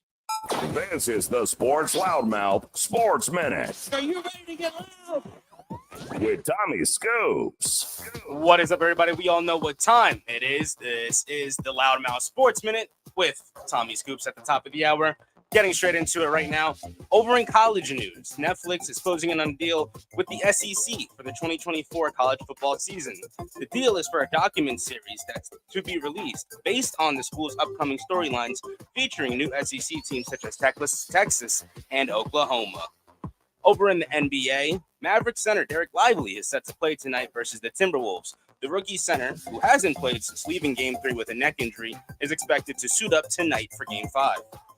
Switching over to some more NBA news, the Warriors are not showing interest in forward Brandon Ingram after many teams such as the 76ers, Cavaliers, and Hawks expected to be traders for the player. The Warriors are not expected to make a move for Ingram. While still on the topics of the Warriors, Klay Thompson and the Warriors have not made any progress toward an extension with the veteran shooting guard who is currently a free agent. He could possibly be in a new NBA jersey come next season. Now it's going to be time for Scoops to Scores. So I'm going to give you a rundown of all the scores going on right now, where Arizona and New York, the New York Mets, are both tied at 0 apiece, with Detroit and Boston at 0 apiece. And all the games are at 0 because Washington and Atlanta are both at 0 as well. Later on, it's supposed to be tipping off anytime soon. Face off anytime soon between the Rangers and the Panthers. And in 30 minutes, the Mavericks and the Timberwolves are set to tip off. That is currently all the time I have for you guys right now. I'm going to kick it back to the boys for the continuation of the Sports Loudmouth. This is the Sports Loudmouth. 631-672-3108 is the number to call. You're listening to the Sports Loudmouth. I'm your host, Errol Marks, my co-host, Speedy. Go to our website at www.worldwidesportsradio.com. Check out all our shows throughout the week, including the Loudmouth with me and Speedy PD every single Tuesdays and Thursdays at 7 p.m. All you have to do to tune in and check out our local listings is go to our website at www.worldwidesportsradio.com. I just want to let everybody know that I am wearing a wife beater right now is because it's so hot. It's been hot. Our studio is not that hot. We have a window open, but no air conditioning is put in the window. I don't usually put the air conditioning in until July when it gets really, really hot. But so I know a lot of people on social media, especially my direct message on my email is telling me, why are you wearing a wife beater? It's unprofessional. Well, that's not quite true. So just letting you guys know, I'm just trying to stay cool. But by the way, Has anybody tried different deodorant? I mean, the other day, now listen, I always, when I go to Walmart for my deodorant because they have a ton of deodorants. I don't like going to the supermarket because people watch me. And I hate when the women go down because the deodorant is down the shampoo aisle at ShopRite. So I don't like to go to the supermarket to find deodorant. And at CVS, it's overpriced. Walgreens, it's overpriced. So I don't go there. So I go to Walmart. And usually I go later at night before they close. Some of them close at 11. Most of them close at 10. So what I did the other day is I waited till about 10:30 to go to Walmart because I know nobody's there. And I'm going down the aisle and I'm smelling all this new deodorant. Keith, I've tried Degree, Right Guard, every single one of them. I've tried so much deodorant and tested them. So what I started to do was check out the women's deodorant. That's what I was doing because it smells better, and it actually some of the women that I've spoken to say that women's deodorant actually lasts longer than men's. So what I did was I was down the aisle and I was going through the women deodorant, and some old lady came down the aisle. And she's looking at on the other side, she's looking at shampoos and stuff like that, or hand sanitizer, whatever the F she was looking at. I don't know what the hell she was looking at, but she was looking behind me and I'm smelling. And what I'm trying to do is it's a little weird, but everybody says to put powder in your pants because your private areas stick, right? So what I do is I take the deodorant sometimes and I buy spray deodorant and I spray because it's powder, right? I spray myself over there. That's what I do. That's what keeps my my thing smelling pretty damn good, So what I did is there's some women deodorant that you spray, right? So what I tried to do was I didn't think the lady was looking at me. I started spraying my pants, like opening up my, I open up and you're just spraying. Lady turns around. That's gross. Well, is it gross, Speedy? Have you ever tried? Oh my God. Anyways, so I was there and I was spraying. I opened up my pants and I was spraying different deodorants in there and seeing how it would smell. I mean, wish my girlfriend was there. Then she could have probably smelt it for me. But nevertheless, I found a deodorant. But while I was doing it, this lady turned around and she looked at me. She says, "What are you doing?" And I said, "I'm testing the deodorant out." She says, "Well, deodorant goes under your armpits, not in your pants." And I said, "Well, speak for yourself, lady." That's what I said to the lady. Not stopping you from doing it. So that's the story. That's how I discovered a new deodorant, women's deodorant, Speedy, and it actually smells very good. It smells like rose petals. So it actually has a nice smell to it. And by the way, it doesn't burn you over there. So Speedy, if you ever want to try it, I know you don't shave over there. So, if you have to put deodorant there either, though. What? I'm sorry? I'm not putting deodorant there either, though. Why? Why would I do that? It's powder. That's what it is. No. You put powder over there? If it's like cut or infected or something. You put powder on a cut? Spewing this nonsense to a bunch of kid. Hold on one second. You put powder on a cut. I did as a kid, I said. And I haven't done it in a while. I would never put powder on a cut. That would be ridiculous. What you do with a cut is you get peroxide or something, you clean it out, and you keep it open. You don't put powder on it, it dries it out. That wouldn't make sense. Keith says right guard blows, women's is better. True. The purple, I can't remember the name, love lasts longer than men's. It does. I was speaking to a bunch of women. They tell me, if you want to get a deodorant that lasts, go to a woman's deodorant. And I just don't want to look, I don't want to smell like flowers, but I do use deodorant, in other areas because I want it to be clean and I want it to smell good. And I don't want it to stick. Okay. That's pretty much easy, but that's a true story, ladies and gentlemen. I had an old lady yell at me and tell me what the hell am I doing? So that's true, based on a true story, Speedy. What do you think about that story? You like that story? It's true. It is true. It was good. It was good. Did you feel that feeling of that deodorant, story? Does that sell to you? It's believable. Yeah. Oh, well, of course it's believable. It's a true story. I'm telling it. Anyways, the Philadelphia Inquirer reports that the 76ers would offer Jimmy Butler a max contract extension if he becomes available in a sign and trade deal. The 76ers have expressed interest in Paul George, but he would be eligible for a 4-year, $212 million deal if he hits free agency, which the 76ers can't afford as of now. Yahoo Sports adds that Tyrese Maxey is also eligible for a max contract this offseason. Butler is under a contract with the Heat for $48.8 million this season and has a player option for $52.4 million in 2025. Butler played 55 games with 76 with the 76. I'm sorry, with the well, hold on one second. Butler played 55 games with the 76ers in 2019 before being traded to the Heat that offseason. The 76ers have a $65 million available cap in the offseason this coming year. Jimmy Butler, to me, is going to be the highest top player available, not a free agent this offseason. Paul George is a free agent. So there'll be teams, he's going to be a restricted free agent. There are going to be teams that are going to offer him over $200 million. The problem is Paul George can't stay healthy. Jimmy Butler is fairly healthy every single year, especially in the playoffs when he is as dominant as any player in basketball.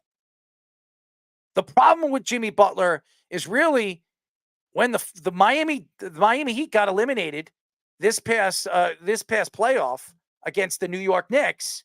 I'm sorry, not against the New York Knicks, against the Celtics, right? You had Jimmy Butler opening his mouth and throwing the New York Knicks as an organization under the bus, throwing other teams under the bus, saying that they're not any good and that if we played them or I played them, they would have been eliminated in 4 games. And then Pat Riley came out and stuck up, obviously, for the teams that he opened his mouth against and said that Jimmy shouldn't be speaking when he didn't even play in the playoffs and he didn't have much of a season this year because he only played a certain amount of games. Jimmy Butler has always been very outspoken. He's been an outspoken player. One of the reasons why it didn't work with the Timberwolves was because he was outspoken and he liked to hang out with other people's girlfriends. It didn't work out in Chicago at the end of everything because he wasn't getting along with certain players on that roster, and hence the reason why he was traded. So, at the tail end of his career, out of every single roster, every single team he's played for, he's had problems with the organization. Now, the 76ers, he was there with the 76ers for a half a year. Did they win? No. Was he a big part of that team in 2009? Not really. 19, because they didn't really do anything in 2019. They didn't win nothing. So Jimmy Butler really didn't help out the talent that they had over there with Joel Embiid and that type of talent. They also had Ben Simmons there. Yep. They had a bunch of players there that everybody thought, hey, with the talent, the athletic talent that they have over there, when you add a Jimmy Butler, and look, it didn't work with Jimmy Butler. They brought James Harden. It didn't work over there with James Harden either. So they've had top-tier players, top offensive players, and top defensive players that were additions to play with Joel Embiid, and it never worked. So what would be the difference of bringing Jimmy Butler now? Jimmy Butler is 34 years old. He's not washed up, but how many years does he have left? Why would Jimmy want to leave this contract? He's making almost $50 million this coming season and $52 million for his option, his player option the year after. He wouldn't be getting that kind of money in a contract with any of these teams, including the 76ers. There's no way the 76ers are giving him $50 million. There's no way. Because they're paying Joel Embiid. They still have Harris under contract. They still have half those players under contract. There's no way. Now, yes, the 76ers have $65 million to spend. You think they're going to give him $65 million a year? There's no way. There's no way. They need a lot more than Jimmy Butler to win a championship. They're going to have to bring in Jimmy Butler and another player like DeMar DeRozan. They need a guy that's going to come off the bench and help them offensively and defensively off the bench, which they didn't have against the New York Knicks in the series that they lost against the Knicks. They need more talent on that roster. So let's say you bring in Jimmy Butler. You trade for Jimmy. Who are you trading for Jimmy Butler? Yeah. Who are you trading? You're going to have to trade Harris. Right. And a lot of the old depth they probably got in the Clippers trade for Harden. I think a lot of those guys, because there are a lot of veteran guys that are on big contracts as well. Some of them are on the last year of their deals. So you probably have to deal a guy like Covington. But will Miami want Harris? I know that. And that's the thing. They're going to have to give up something better than that. Yeah. And that's what makes it very difficult, I think, to imagine this kind of trade being realistic unless you can get a third team involved. Well, and again, why would the third team help out the 76ers? Right. You know what I'm saying? So unless they're getting a ton of draft stock. Now, OKC could help them. OKC has a ton of draft stock. Right. They have a ton of good young players. They can move one of their young players and still get enough back for the pieces that they're trading. But are they going to help the 76ers? Are they going to help the Miami Heat? We all know Damian Lillard wants to go play in Miami. Right. So them moving Jimmy Butler would give them way to bring in a guy like Damian Lillard. But is Damian Lillard that much better than Jimmy Butler? Jimmy Butler's a playoff player. Damian Lillard's been proven not to be a playoff player. So that's the difference. Damian Lillard couldn't stay healthy this year with Milwaukee. They get eliminated in a first round against a team they should have beaten. That's the facts. They should have beaten Indiana. They were a better team than Indiana. Oh, yeah. But Giannis wasn't healthy. And Dame Lillard got hurt in that series too. I think what did he tear his knee or something? Yeah, he got an Achilles strain. We thought it was going to be a tear, but it was an Achilles strain. So he couldn't play game 5 or game 6, but everyone thought he could have been a torn ACL, which means he could have left and not be signed at all or signed later in the free agency process. Dame Lillard is probably going to be looking elsewhere to another roster. He is not going back to Milwaukee. What does that open up for Milwaukee to trade Giannis? That's the question, because Giannis is still under contract. He signed a 3-year extension this past offseason. But now that Giannis realizes that Dame Lillard's not there, there's no more Drew Holiday. There's an old Chris Middleton. I mean, there's no their depth on their bench is horrible. Why would he stay there? Why would he stay in Milwaukee? Now, if they brought a Jimmy Butler to play with him, maybe he stays in Milwaukee. Maybe a swap over there with Dame Lillard for Jimmy Butler. That would make sense. That's interesting, yeah. That would make sense. You put Jimmy over there in Milwaukee, you get him out of Miami. Is that where Jimmy wants to play? Probably not. I would think that Jimmy wants to be in a big city. He either want to play for the 76ers or the Knicks. Or maybe the Lakers, if he can get on the Lakers. I can't see that Jimmy Butler would like to go and play in Milwaukee, in Beer Town, with Giannis. I don't see it. And I'm going to tell you this right now. Dame Lillard is not signing an extension this offseason, no matter what Milwaukee gives him, because he knows he's not going to win there. He has a better chance to go and play in Miami, or he has a better chance of going somewhere else where the rosters are better, and he has a better chance to be not the guy, the second or third guy to a roster that's really talented. And that's a predicament with both of them as well, because Jimmy Butler is on those 2 years options with the option in the contract, and $48 million, $52 million. Like you said, if he hits the open market, he's probably not going to get that. So can the team trust that he's going to be able to sign back with them if they're going to trade that many assets? Because you're going to have to trade a lot of money as well. And Damian Lillard, same kind of thing. Are you going to trust that he's going to be able to stay healthy? Because he was hurt at certain points this year. He got hurt at the end of the season, like we were talking about. And he's still been a good offensive player, but defensively, he doesn't contribute much at all. And he's a streaky playoff player. He was better in the beginning of his career, I think, more when the team wasn't as good. But when the team got good, they went to the one Western Conference Finals, and that was it with the Blazers. And the Bucks are not a desirable location at all. I don't know why Jimmy Butler would want to go there. I think it makes sense for them, but I don't know if it makes sense for Butler. The only reason why it makes sense is because you need to match out a trade. And Damian Lillard, it's a sign and trade. That's what you would do. Right. Damian Lillard would go to Miami. That's where he wants to be. I think he wants to play with Jimmy Butler, but hey, you know what? Jimmy, you're going to have to give up something to get. And Dame Lillard's going to want a big contract. Dame Lillard's going to want, he's making $60 million a year. Dame's going to want at least 48, 45 million. And being that Miami needs to trade pieces away, they might even have to trade Tyler Hero. Now, right. And they're going to have to rebuild, because even with the talent that they have, if let's say they trade for Dame, and Dame goes over there and plays with the center. Who's the center? Adebayo.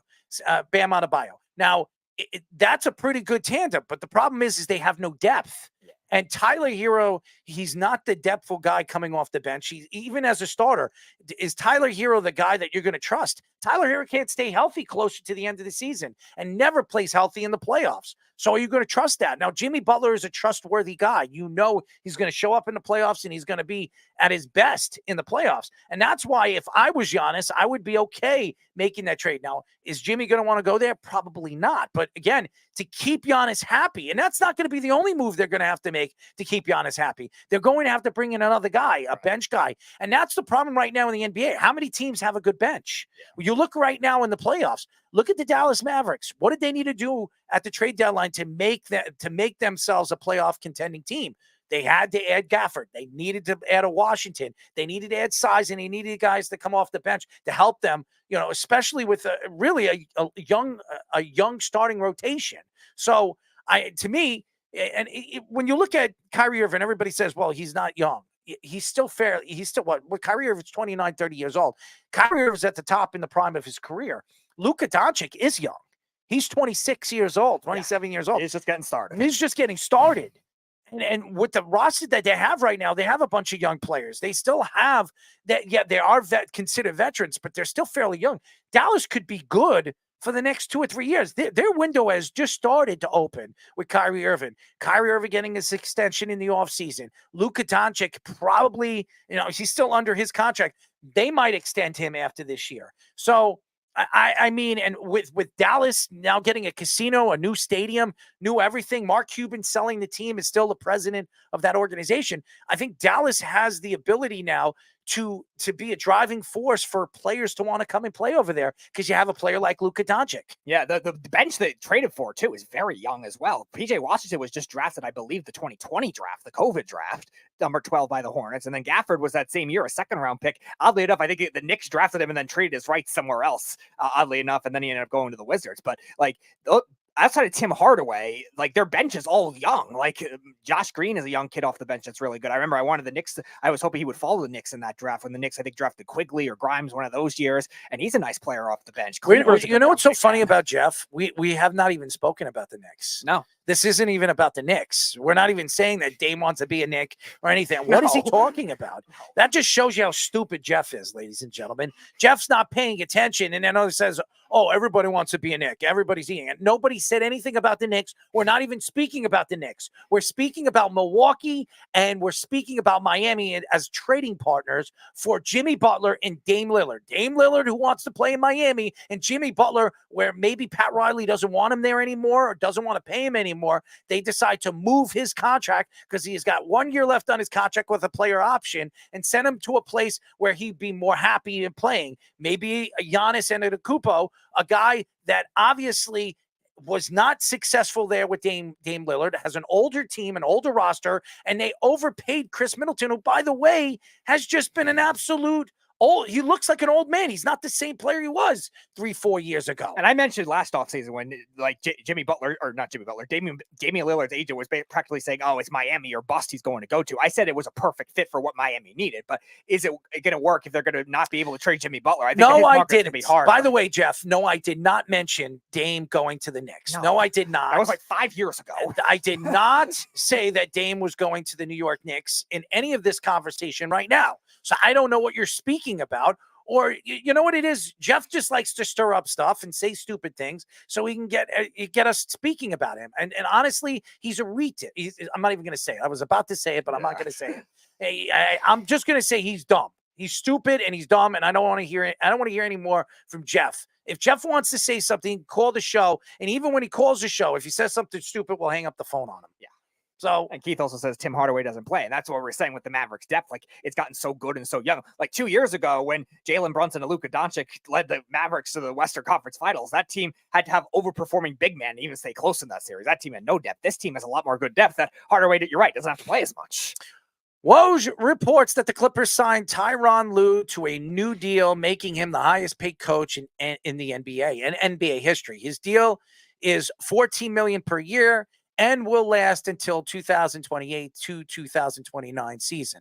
The Clippers signed Kawhi Leonard to an extension this season, but are unlikely to sign Paul George to a 3-year, $152 million contract. James Harden will also become an unrestricted free agent this offseason.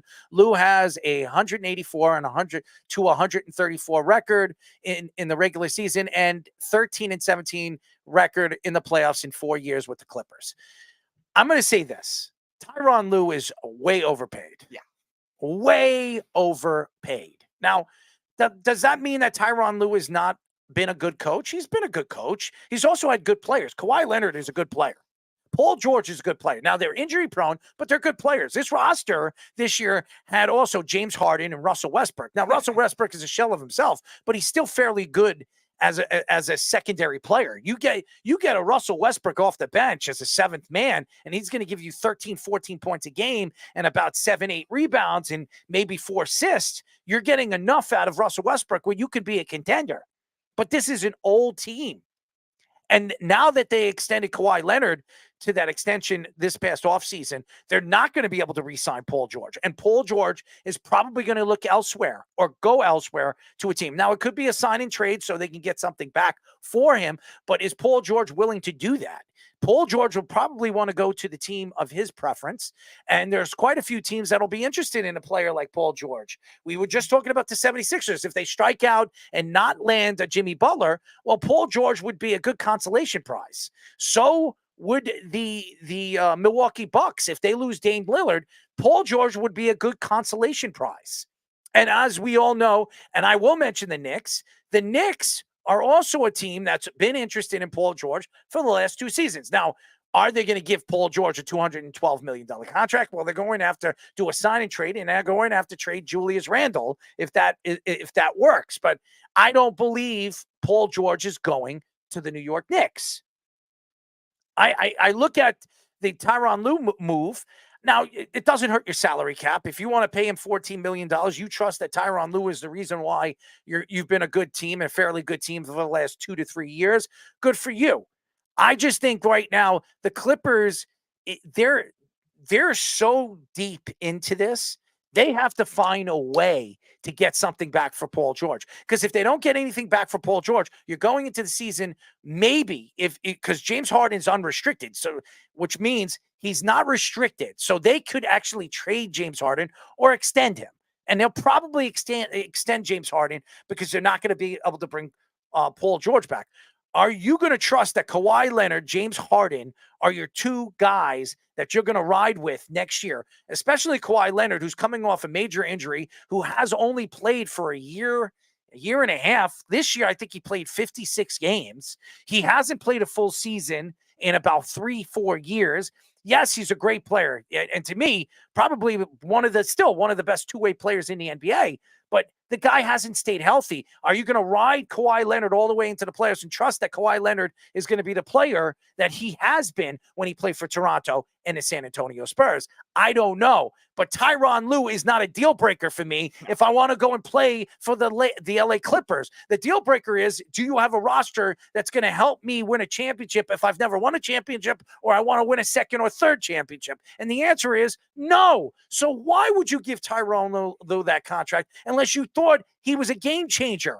Steve Kerr's not a game changer, but you know what the Golden State Warriors did? They overpaid him, because if they didn't, he was going to retire. He was going to walk away like half the executives did over there with their organization, because the organization knows that they're done winning. Their window is closed, even though some people think that they aren't. So there's so many interesting things on this signing, which doesn't make any sense. But again, ownership over there, they have one of the richest owners in all of basketball. Yep. So $14 million means nothing to him, as we all know. And here's another thing. When you look at the Clippers right now, and you look at their roster right now, from top to bottom, who scares you on that roster besides Kawhi Leonard? Nobody. And we're going to see very, very quickly if Tyronn Lue is the reason why they've been successful for the last 3 years. And what's successful? They haven't won a championship. They haven't played in the Western Conference Finals, and they haven't won a championship. Yeah, and again, they haven't done it with a lot of these younger players either. Like the Clippers are probably, if they trade Paul George, they're probably having to try to get a way to get younger. And they traded a lot of their depth in these other trades to make it work. Like, think about this. Paul George, you know who they traded in that trade to get Paul George? Shai Gilgeous-Alexander, who was just a finalist for MVP. They've had a lot of first-round draft picks over the years that they've traded a lot of those guys away to cater to Kawhi Leonard. Well, you don't know what those guys are going to turn out to be. I know. No, I'm not saying everyone.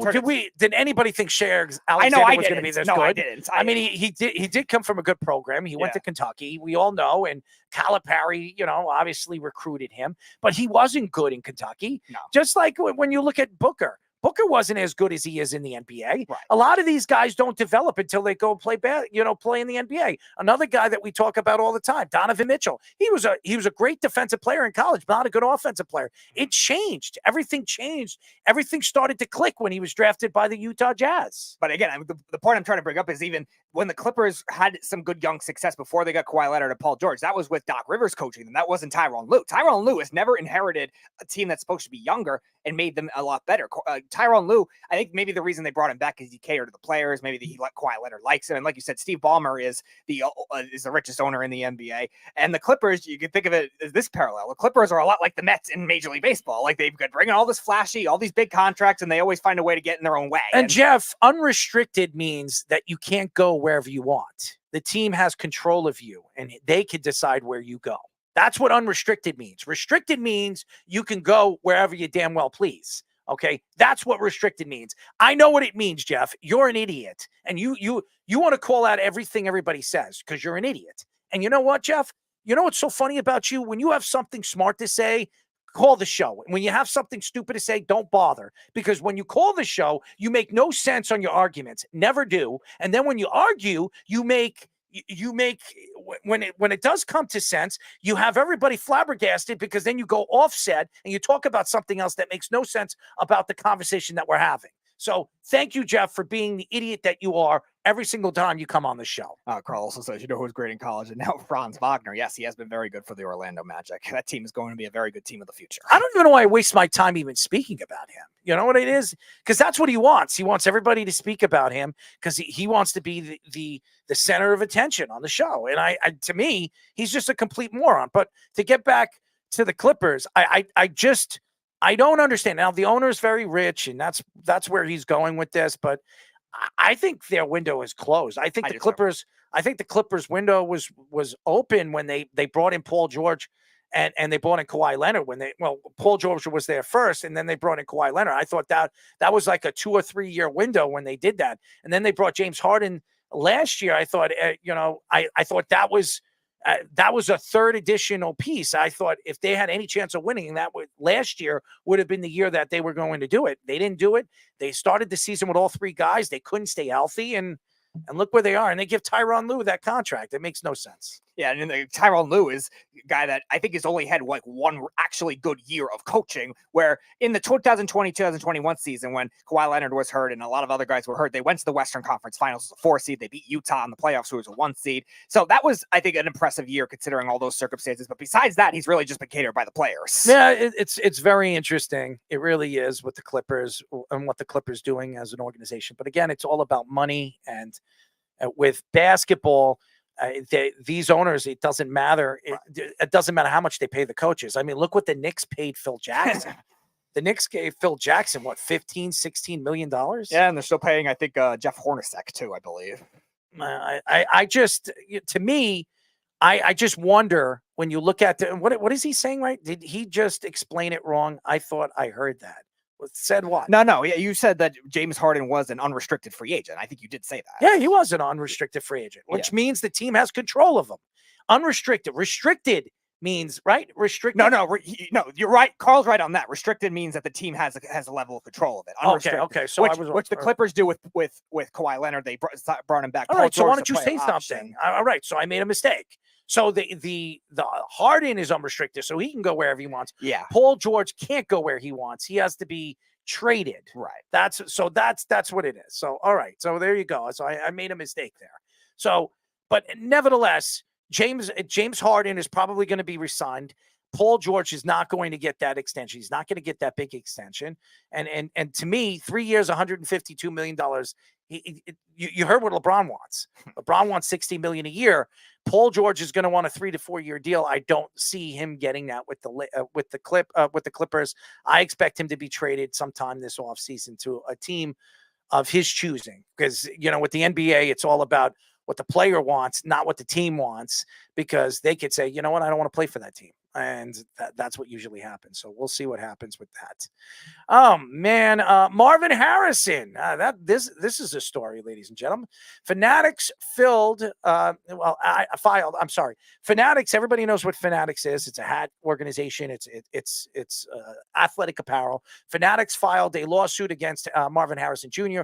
for breaching a contract he signed in 2023. Harrison has refused to cooperate with his obligations in the deal and has said that the contract does not exist. The lawsuit mentioned several items of memorabilia ranging about $100 to $500. His father, who was hired as his agent, claimed that they never had a deal with Fanatics. Harrison has yet to sign with the NFLPA's group licensing agreement, which would allow his brand to expand to 85 companies. Harrison did sign his rookie deal with the Cardinals for $35.3 million for 4 years, guarantee money, despite not having an NFLPA certified agent.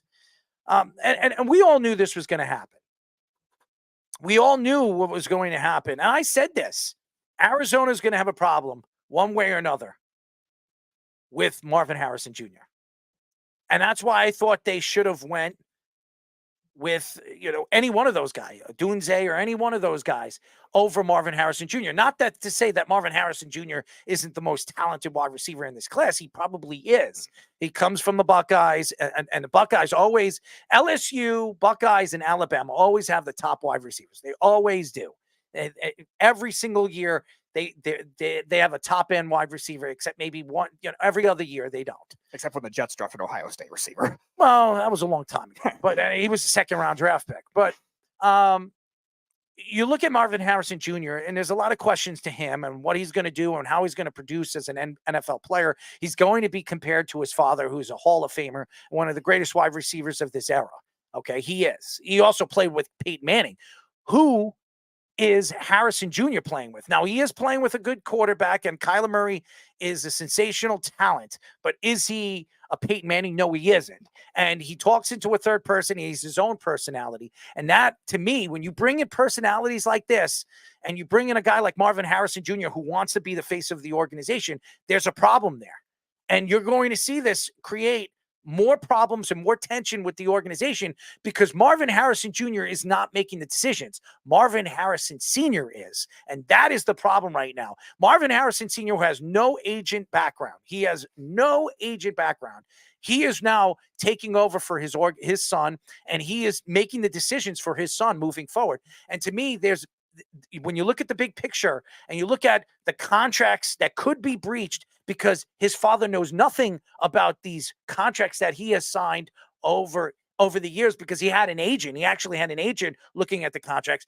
His father doesn't have a law degree. His father doesn't have a background in law and understanding how to read contracts. That's the problem right over here. His son is going to lose a significant amount of money on this breach of contract. He's going to pay millions and millions of dollars back to Fanatic because Fanatic has a deal with him, and I don't know how much he took or I don't know how much he spent, but they're going to want all of that back and some.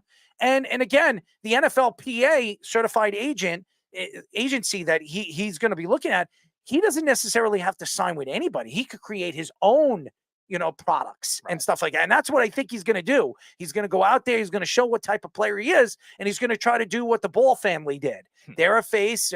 They're a product. They're a name. They're going to try to build their own product, sign a contract with Nike and build, or Reebok or Converse, and build their own product through that contract. So I think that's the way they're looking at it. And they're looking at Marvin Harrison Jr. as the face of that product instead of being 6 or 7 faces of one big product like Jordan. He's got like 7, 8, 9, 10 guys wearing his sneaker and promoting his sneaker. Now, Marvin Harrison Jr. is going to be like, he's going to want to be his own, his own product, like LeBron James, where he is going to put himself out there and sell himself out as his own product. That's what I think is what I believe the Harrison family is going to do with this. Yeah, that's why I think that even what you were reading about, like there's 85 different brands that he could go into now if once he enters the NFL and signs with that kind of agent, like that kind of thing makes no sense with the Fanatics thing. Like, why are you trying to sign this and then all of a sudden breach the contract? Like, you could just be part of that and then brand everything else your own way with all these other companies as well. If you turn out to be the player that you're projected to be, this is the best wide receiver prospect we've seen since Julio Jones. Now, he goes to a team that's very dysfunctional in Arizona, but like you said, a pretty good quarterback in Kyler Murray. He has a good chance to put up really good numbers this year, even in his rookie year. And a lot of people think he could be rookie of the year because of that. And that kind of thing cannot come with the distractions of his father. Now, his father's going to elevate him because of the player that he was and the player that his son could be. Is he going to elevate him? I don't know if he is. He might make it worse for his son. And if his son doesn't produce early in the season, he's going to have a problem. And we've seen this with the Ball family. The Ball family, when they came into the NBA, everybody thought, oh, they're the next big thing. Their father was opening their mouth and speaking for them and saying all these things on all these different shows. He was on the Kimmel show. He was on Stephen A. Smith's show, Fighting with Stephen A. Smith. He was on every single show promoting his sons. And because he thought that his sons were going to be superstars in the NBA, it didn't work out. One of his sons jumped from one team to another in a G League. He never even made an NBA roster. And his other two sons, one of them can't even stay healthy, can't stay on the court, and he's not anywhere close to the player he was when he was playing for UCLA. Right. And the other one, LaMelo Ball, he didn't even play college ball. He went overseas, played 1 year, almost hurt his chances of being a professional NBA player, gets drafted by Michael Jordan, and has done his stupidity and stupid stuff on and off the court. And winning Rookie of the Year was, to me, I thought I was shocked that he won Rookie of the Year when he only played like, what was it, 40, 45, 50 games that year. Missed the last 2 months. Yeah, so I didn't understand that either. But I think what the Harrison family is doing is they're looking at the big picture. They're looking at Marvin Harrison Jr. and saying, you know what, he's a product. He's his own product. And we're, when we decided to sign a contract with Fanatic, we weren't sure what we were and what we could be. And now when we look at who we are and where we're going and what we are as a brand, we don't need the Fanatic. We could create our own brand, our own product, and sell it and make millions off of it. And that's what they're looking at. And I think this has hurt Marvin Harrison Jr. because he didn't really bring in an agent. He didn't really bring in a good management. He has his father and his friends managing him and being his agent. That is a bad sign. The only time it has worked over the last couple of years is Lamar Jackson. Right. And the only reason why it worked for Lamar Jackson is because Lamar Jackson put his game on the field. He put his mouth he put his game on the field and shut his mouth. Marvin Harrison hasn't even stepped on a football field, and he's wagging his mouth or jumping around and speaking out of his mouth, and his father speaking for him, and it's hurting his growth. It's hurting his product. And you look at the stability of those franchises, and that's where the Arizona Cardinals really have to step in and maybe make sure that it doesn't get too much of a distraction, because it became a little bit of one that offseason with Lamar Jackson in the early stages with the Ravens. But once the Ravens signed him and they were able to cater and make him happy, you've seen a lot of stability with the team, obviously winning an MVP, but nevertheless, that's a stable franchise. You've also seen the other extreme with the Browns, with Baker Mayfield's father and Odell's father, and how dysfunctional that turned into in that 2021 season. And Odell ended up getting cut and then signed with the Rams. Baker Mayfield's bumped around different teams now with the Buccaneers. And the Browns, while they still have had good success with building talent, they still haven't been able to find the quarterback consistently since then. They trade for Deshaun Watson. It's the worst contract of the NFL. And the Cardinals have to avoid that kind of thing, because we've seen the Cardinals have a lot of good talent that they are not able to keep because they're not an organization. They should have drafted Neighbors. I'm telling you right now, this is not going to work very well over there. I'm telling you, Arizona, when you have a personality like Kyler Murray there, you don't want to bring in another personality that thinks he's better than everybody else. It doesn't make sense. These are two offensive guys. Look, it didn't work out with Marquise Brown. He couldn't stay healthy, but Marquise Brown was very, very close with Kyler Murray. How long did it last over there? What, a year and a half, a full year for them to realize that it wasn't going to work? And Marquise Brown, where does he go? He goes to the Kansas City Chiefs because he has a better chance of winning over there. And he trades a first-round pick that the Ravens draft Tyler Linderbaum with, who was, I think, a second-team Pro Bowl player last year. I don't know, man. I just think that the Harrison family is going to cause more problems than they can handle.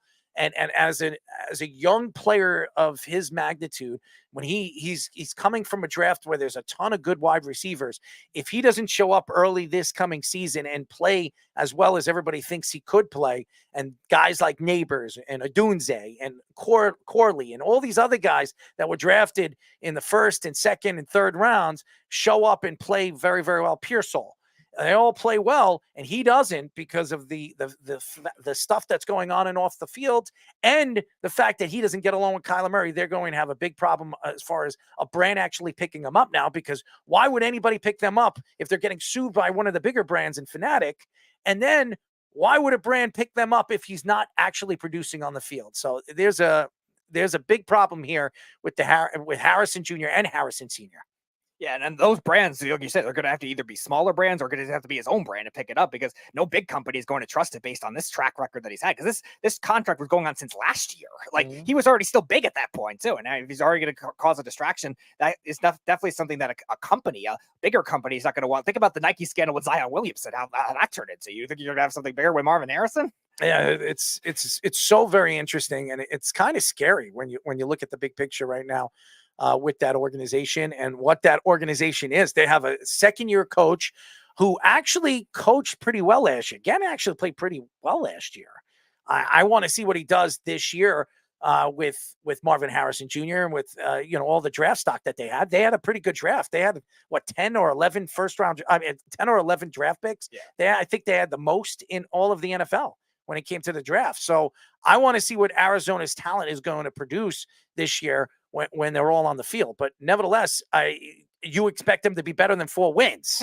So in a division that's very questionable. I mean, you going to trust Seattle this year? The Rams are going to be good, but are they going to be good defensively now that, their best player retired? I mean, there's a lot of questions in their division. There's no guarantees. The only guarantee there is San Francisco. That's the only guarantee that they have. They're a better team than they were last year with some of the additions that they made in free agency and some of the additions that they made in the draft. So a lot of questions. USA Today reports that Deion Sanders' son, Colorado safety Shilo Sanders, is in debt for more than $11 million. Shilo reportedly didn't show up to a civil trial in March 2022 related to an incident attacking a security guard in his high school. Reports say that his attorney at the time had him withdraw from the case, where he would have owed a debt of $12 million to the security guard. The University of Texas law professor said it was surprising that Deion Sanders ignored the lawsuit. Deion called the security guard a grifter. What the hell's a grifter? And the allegations against his son was a crock. Shilo also filed a Chapter 7 bankruptcy in October after making almost $200,000 in his college career. He has 1 more year left of his eligibility at Colorado. I'm going to tell you this right now.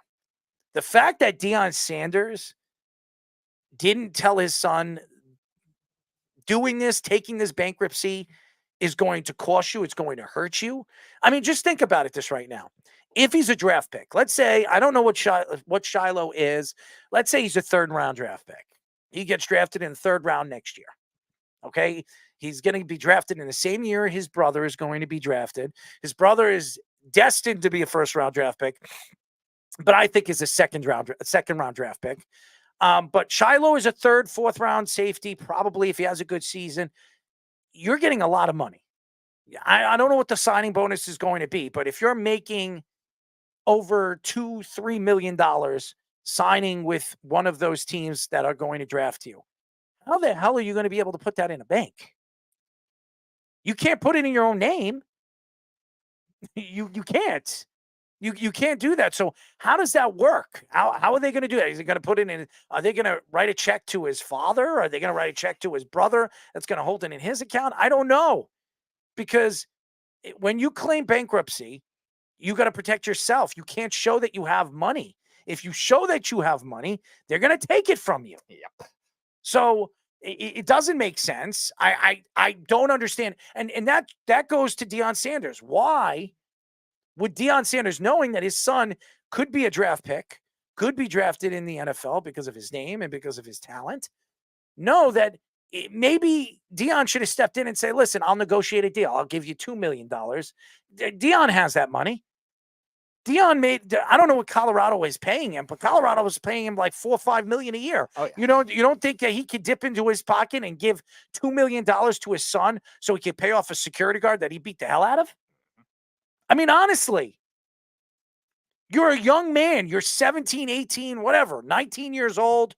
He's probably older than that, probably, in Yeah, his he's a early senior 20s. now, yeah. Well, all right, so he's 21, 22 years old. He's still a baby, okay? He's 21, 22 years old, and he's going to claim bankruptcy. How does that work? How does that help his son moving forward in his life? 7 years he would have to wait to get a credit card. 7 years that he'd have to wait to buy a house in his own name. I mean, just think about that. That's horrible. To claim bankruptcy at that kind of age when you're going to be an NFL player, you're coming from a family of athletes. It's horrible. And we were questioning Deion Sanders' leadership with the whole the whole transfer portal thing a couple of weeks ago, and with all these ex-players making comments about him. But this is his own son, and he's like not even willing to like help him. And he has all this money in the world. He gets a big contract. He had a lot of NFL earnings, a lot of NFL Network earnings when he was an analyst over there. Like you can't help your son out. Yeah, it's one thing. Yeah, the leadership aspect of it, him training his son, him parenting, like that's a bad look as it is on Deion Sanders' part. But like, the fact that he won't even like try to contribute to help him out, and now you're creating much more of a scandal where your poor son has to go bankruptcy, and you claim you didn't know about it. Like that is a really bad look all around. He's young, and I don't, as a young kid, and I don't know. I'm not a father, but I'm sure there's a lot of fathers out there that would absolutely protect their sons or help their sons out if something like this happens. Or they run up their credit cards. There are parents that their kids run up their credit cards and get their parents in trouble, where they have a very good chance that they have problems that they have to claim bankruptcy, or they have to figure out how they get themselves out of that hole. This is bad for the kid. A kid that's only in his early 20s and has life in front of him, and he's got to now wait 7 years to get out of this bankruptcy to start building credit, start opening opportunities for him to grow as a man. I mean, this is horrible. And as a father, I'm not a father. If you're Deion Sanders, how could you let your son claim bankruptcy? I can't understand this. Even his mother. I mean, how does his wife not step in and say, like, what are you doing? You know what? This guy's a multimillionaire. He's made millions and millions of dollars broadcasting, playing football, coaching college football. How do you not help your son get out of this mess, as his son put himself in this mess? Yeah. How did you not assist him in a civil suit when he's 19 years old or something at that time, 2 years ago, whenever he had it? Obviously, teaching his son what?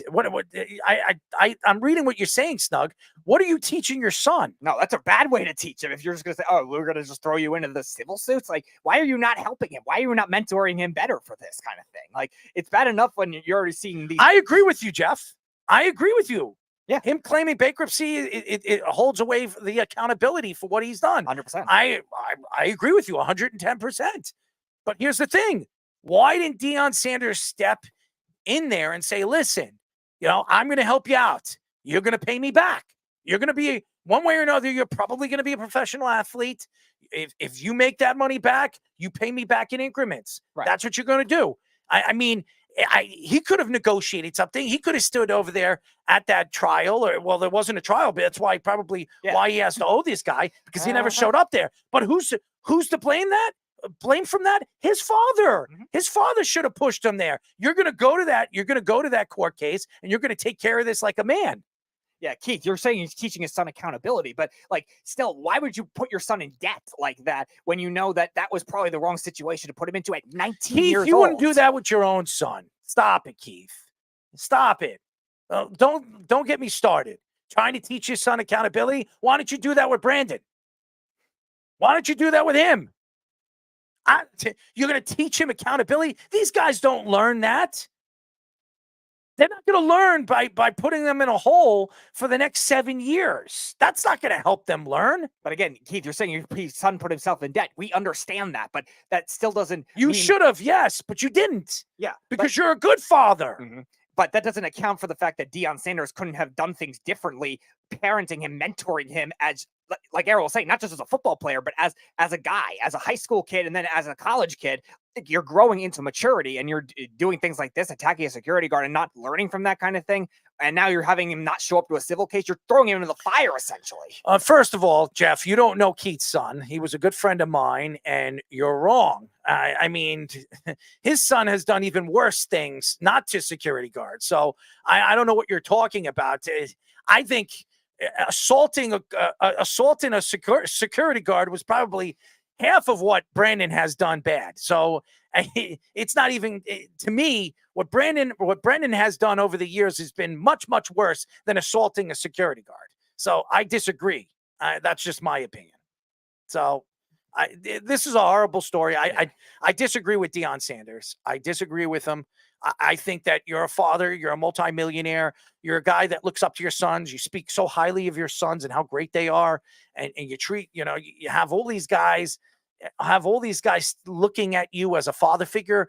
Well, how could they look at you as a father figure when you can't even help your own son?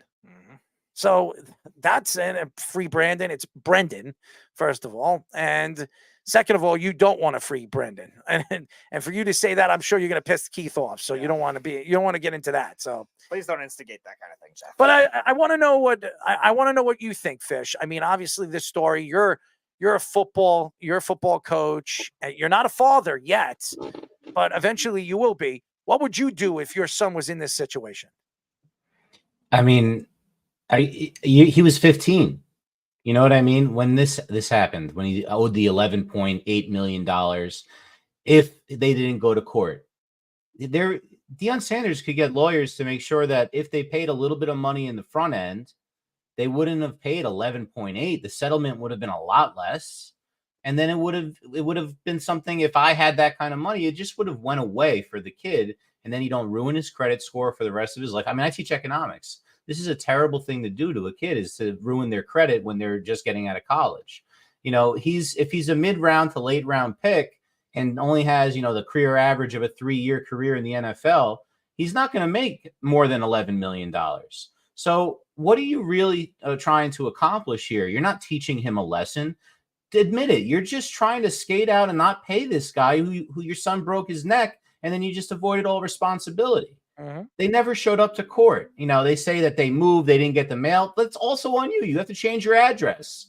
That's an adult thing to do. He's still a kid. You got to do those things as a father. At least I'd like to think, I'm not a father yet. They were trying to save a I'd buck. like to think, They were trying to save a buck. That's all it is. That's what they were doing. They were trying to save a buck. He didn't want to pay anything. He didn't want to take any money out of his pocket. Seeing that his son beat the hell out of the security guard and probably ruined his career, and he doesn't have much of a career left because he broke his neck. And breaking your neck, you're never the same person. You're never the same man. I mean, it's shameful. It's shameful that he doesn't even want to help, and he doesn't even want to step in and help out the situation. I mean, if I was his son, and he probably told his son not to show up to the court case. That's probably what he told him to do. You know what? Don't even show up.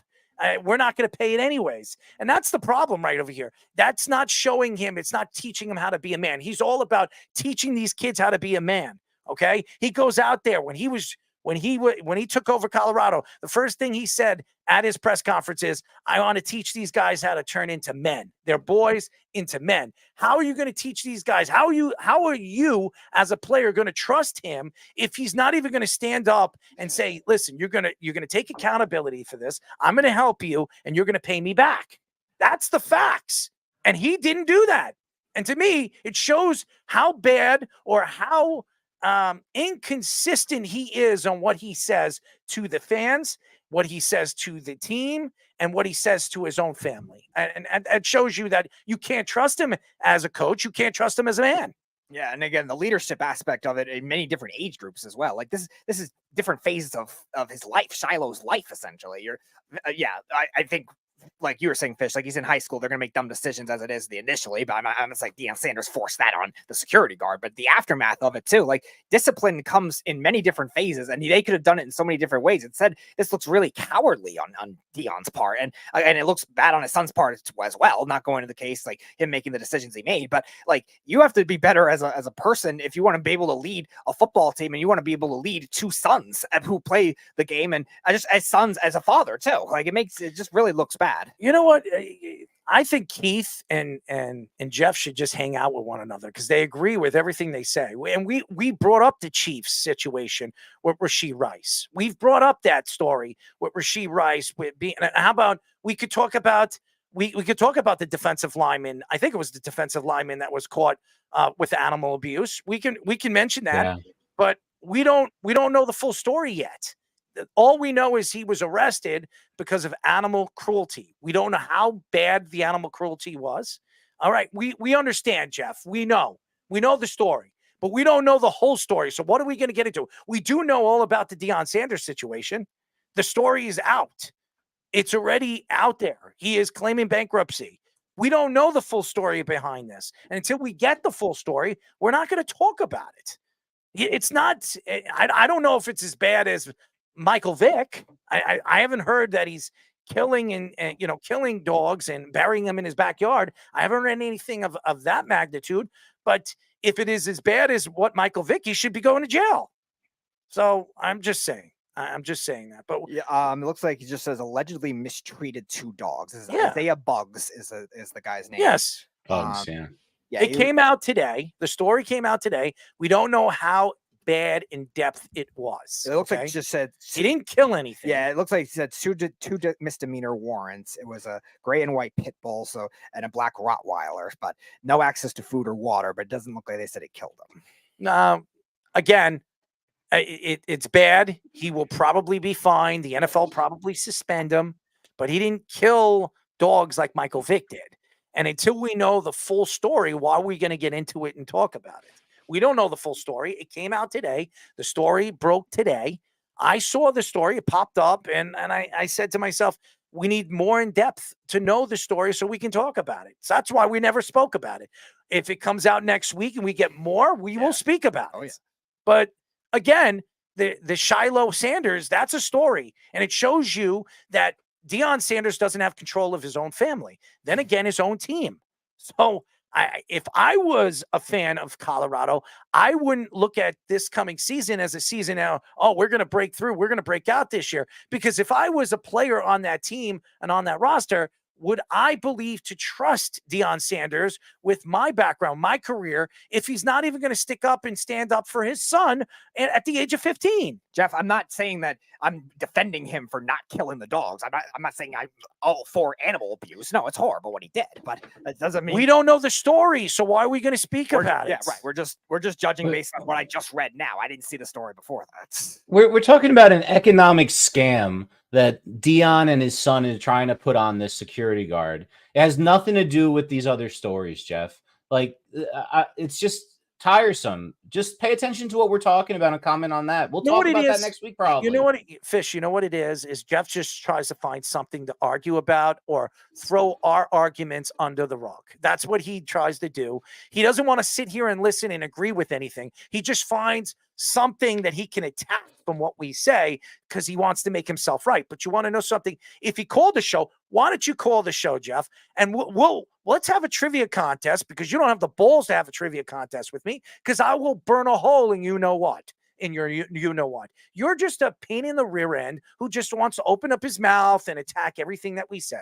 That's all you care about. SNY's Andy Martino reports that the Mets will designate Jorge Lopez for assignment following his actions on Wednesday to the loss against the Dodgers. Lopez was ejected from the game in the 8th inning and threw his glove to the stands, the first time that has happened in an MLB game since 2008.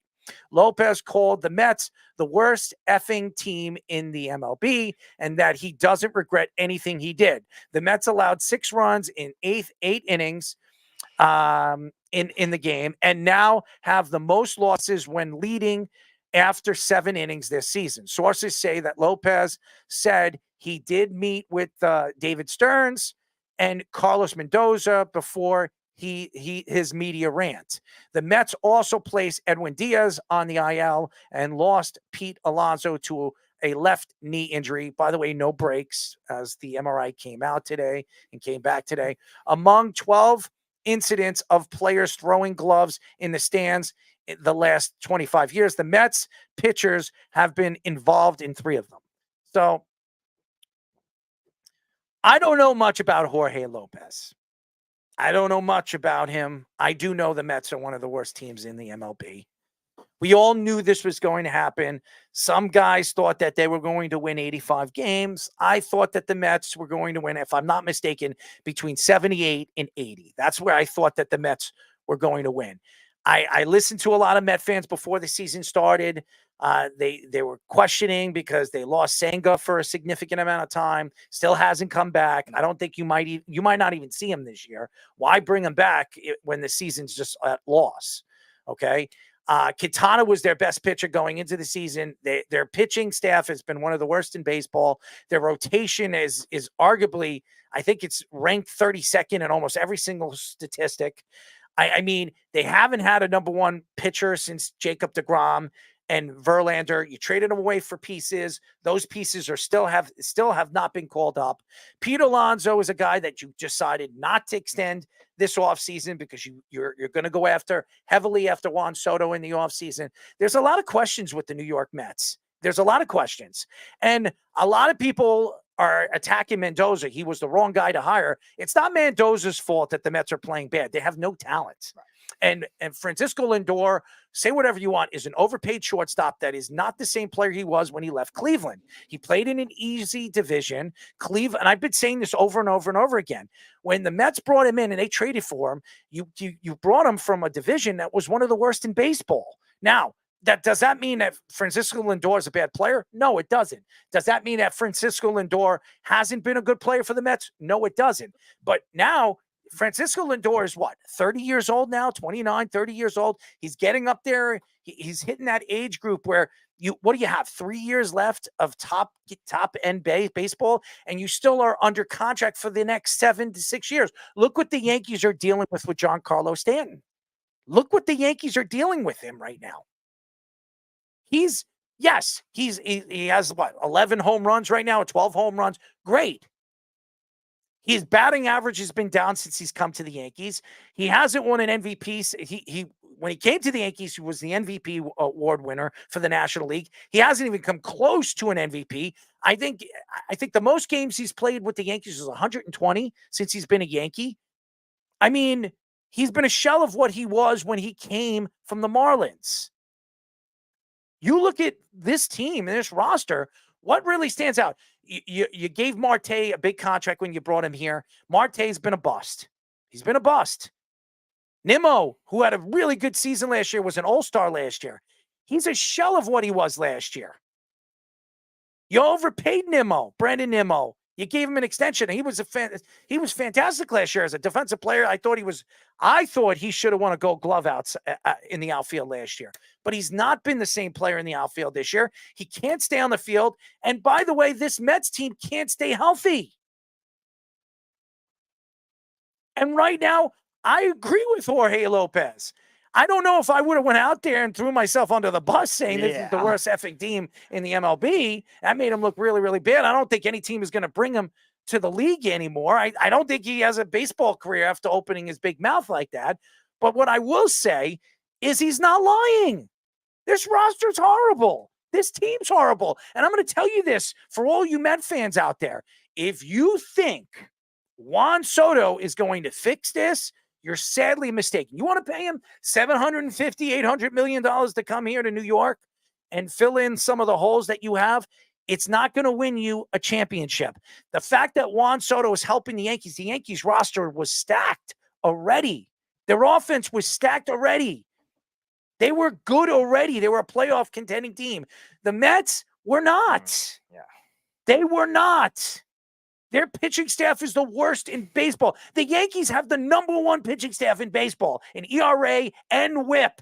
And you're talking about Senga. They don't even have Garrett Cole. And you were talking about Senga. He's going to have another setback as well. So he's not going to be back until after the All-Star break, most likely. And you're dealing with a lot of these older pitchers. And Jorge Lopez, I don't agree with what he did publicly, like ranting it like that and making him look bad. I think it was funny. I mean, yeah, whatever. Did you hear the press conference? I did. And it was one of those things that spells a lot about the Mets team culture. And that's the thing I've always alluded to, even when Steve Cohen came in. Like, is he going to change that kind of thing? Because the Mets have been just involved in all these scandals and they never seem to get out of their own way. And I think that's more what Jorge Lopez is getting at. I don't think it's mainly the talent or the players. I think he has some good relationships with the other guys in the bullpen and stuff like that. Like, I don't think he's taking shots at the Mets individual players. I think he's taking shots at the team culture, which has still been a joke because you have two GMs that are getting in trouble. You have a perverted manager in Mickey Callaway at one point sending all these gross images to reporters. You're doing all these different types of things. He's the real estate agent now. Yeah. And you have this team that can't get out of their own way with so many different things. You had Max Scherzer come out at the trade deadline was saying that all these things about the team not showing effort. Tommy Pham last year making those comments. Fish, you were texting me about that over the weekend. Like, the Mets are an effortless team, it seems like. They're getting in their own way. And while Lopez is not wrong in the rant, like, that doesn't make himself look bad and make the Mets look bad. We got what they did. We got to go to a quick break, but we have a guest. But I will say this. If you're a Met fan, you can't be happy about this. And I'm going to tell you this also. If you think the clock isn't ticking for David Stearns, if you think that the clock isn't ticking for for Steve Cohen, Uncle Stevie, you're sadly mistaken, because right now, Uncle Stevie promised the Met fans that they would win a championship in 4 to 5 years. We're going on year 5. Okay. They're not winning a championship. They're not even close to winning a championship.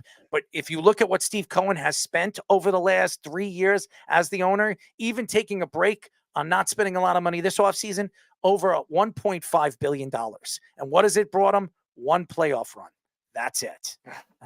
That would tell you right now, as a Met fan, that the Mets are in a lot of trouble as an organization. And that's and for all the Met fans that thought he was going to be better than the Wilpons, you can have all the money in the world. You can have all the money in the world and you can distribute it wherever you want. If the players don't fit, it's never going to work. And right now, it doesn't work for the Mets. And the Mets are in a lot of trouble. That's all I'm going to say. And I feel bad because I think Mendoza, the way this team is playing this year, he might be fired at the end of the season. He's like a scapegoat. Yeah. He might be fired at the end of the season, not because he hasn't been good. It's this roster stinks. And David Stearns is going to be, they're going to just brush this under the rug with David Stearns and say, David Stearns is going to open up the pockets next year and spend all this money, and it's not going to work. When we come back, ladies and gentlemen, our very special guest for the first time on the Sports Loudmouth, we will be talking to fan-sided NFL analyst Sam Penix. But first, our Sports Minute with Tommy Scoops. This is the Sports Loudmouth Sports Minute. Are you ready to get loud? With Tommy Scoops. That is right. We all know what time it is. I am Tommy Scoops, giving you guys another update of the Loudmouth Sports Minute. Getting straight into it, over in the NFL, Drew Brees earlier today says he had at least 3 more years in the NFL, if not for nagging injuries in his throwing arm. The Saints earlier today announced that they will be inducting the former QB into the New Orleans Saints Hall of Fame. Switching over into the NBA, the Kings offer head coach Mike Brown a 3-year deal worth $21 million. Mike Brown, who has brought the Kings to playoff contenders in back-to-back seasons for the first time in 16 years, Brown said that he is seeking a $10 million contract deal for the next season.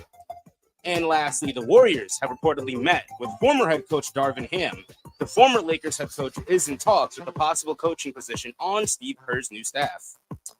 Now it's going to be time for Scoops and Scores. We're right now over in the MLB. Arizona has a 2-1 lead over New York.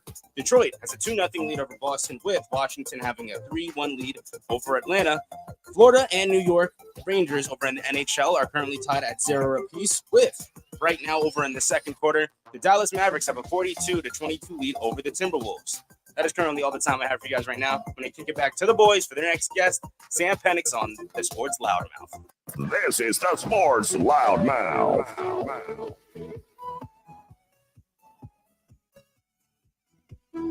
631-672-3108 is the number to call. You're listening to the Sports Loudmouth. Remember, you can go to our website at www.worldwidesportsradio.com. Check out all our shows throughout the week, including the Loudmouth with me and Speedy every single Tuesdays and Thursdays at 7 p.m. All you have to do to tune in and check out our local listing is go to our website at www.worldwidesportsradio. I'm not licking anyone. I guess not. But this guy's been waiting patiently. We're very happy to have him on. It's the first time on the Sports Loudmouth. We are now talking to fan-sided NFL analyst Sam Penix. Sam, what's up, buddy? Not too much. How are you guys doing? We're good, man. I mean, obviously, we were just arguing and talking about the Mets. We were talking about Deion Sanders not helping his son out. I mean, it's been a crazy show. There's a lot to get into with football.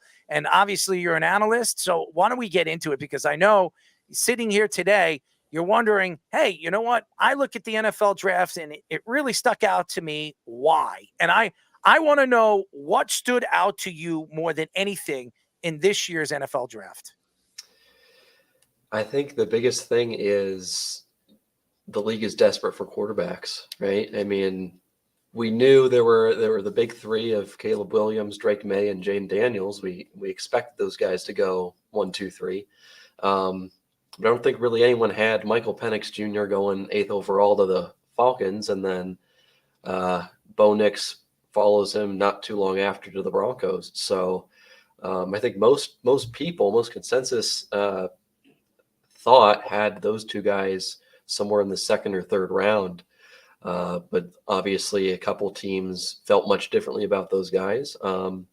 Even if you have a solid veteran bridge quarterback, like the Falcons do, you got to go and find your guy for the future. And they took a big swing. And I don't know if that went over too well with the general public, but if he's their guy and they really think he's going to be a good one, then go for it. And so I think the league seeing a dearth of quality quarterback play is the biggest thing, and they're willing to take some swings to go get some.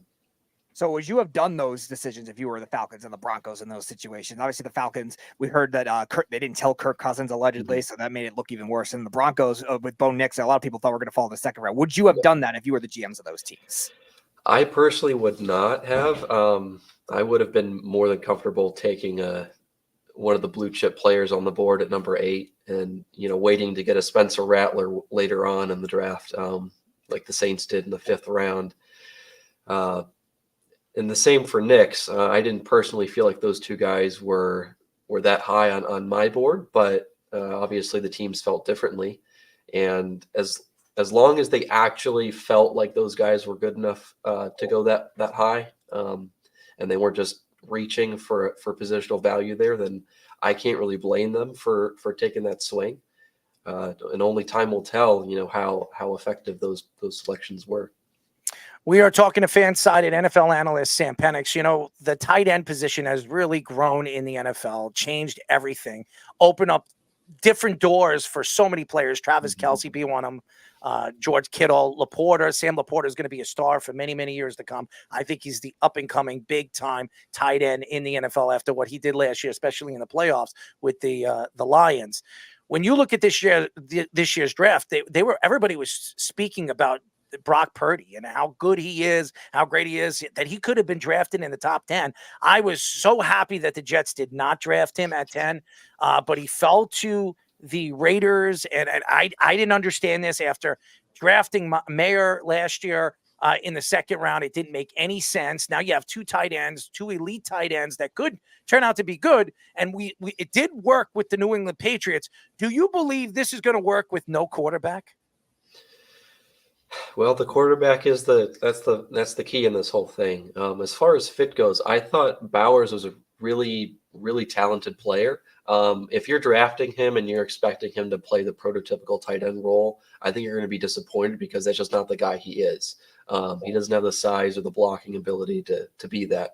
But if you're looking at him and saying, okay, this is a guy who presents a really unique skill set and is a matchup nightmare for not only linebackers but defensive backs as well, and you can use him in a bunch of different ways. Use him essentially, he can line up outside. He can play the big slot. You can use him in line, run him out of the backfield on different routes. There's a lot of different ways you can utilize this guy. And I think if you have an offensive coordinator who you can sit down to pre-draft, like hopefully the Raiders were able to do, and say, hey, what is your vision for this guy? And he can instantly tell you and say, all right, I know what I want to do with this guy. I know how I can use him. Then I think Bowers can be a really effective player. And then Mayer over there, he was a really good prospect coming out of Notre Dame. He's definitely more of your prototypical inline guy. So I think they have two prospects there who balance each other out with a skill set. And I think it's just going to depend on the scheme and how they can best make use of those guys' talents. we were talking about earlier with Marvin Harrison.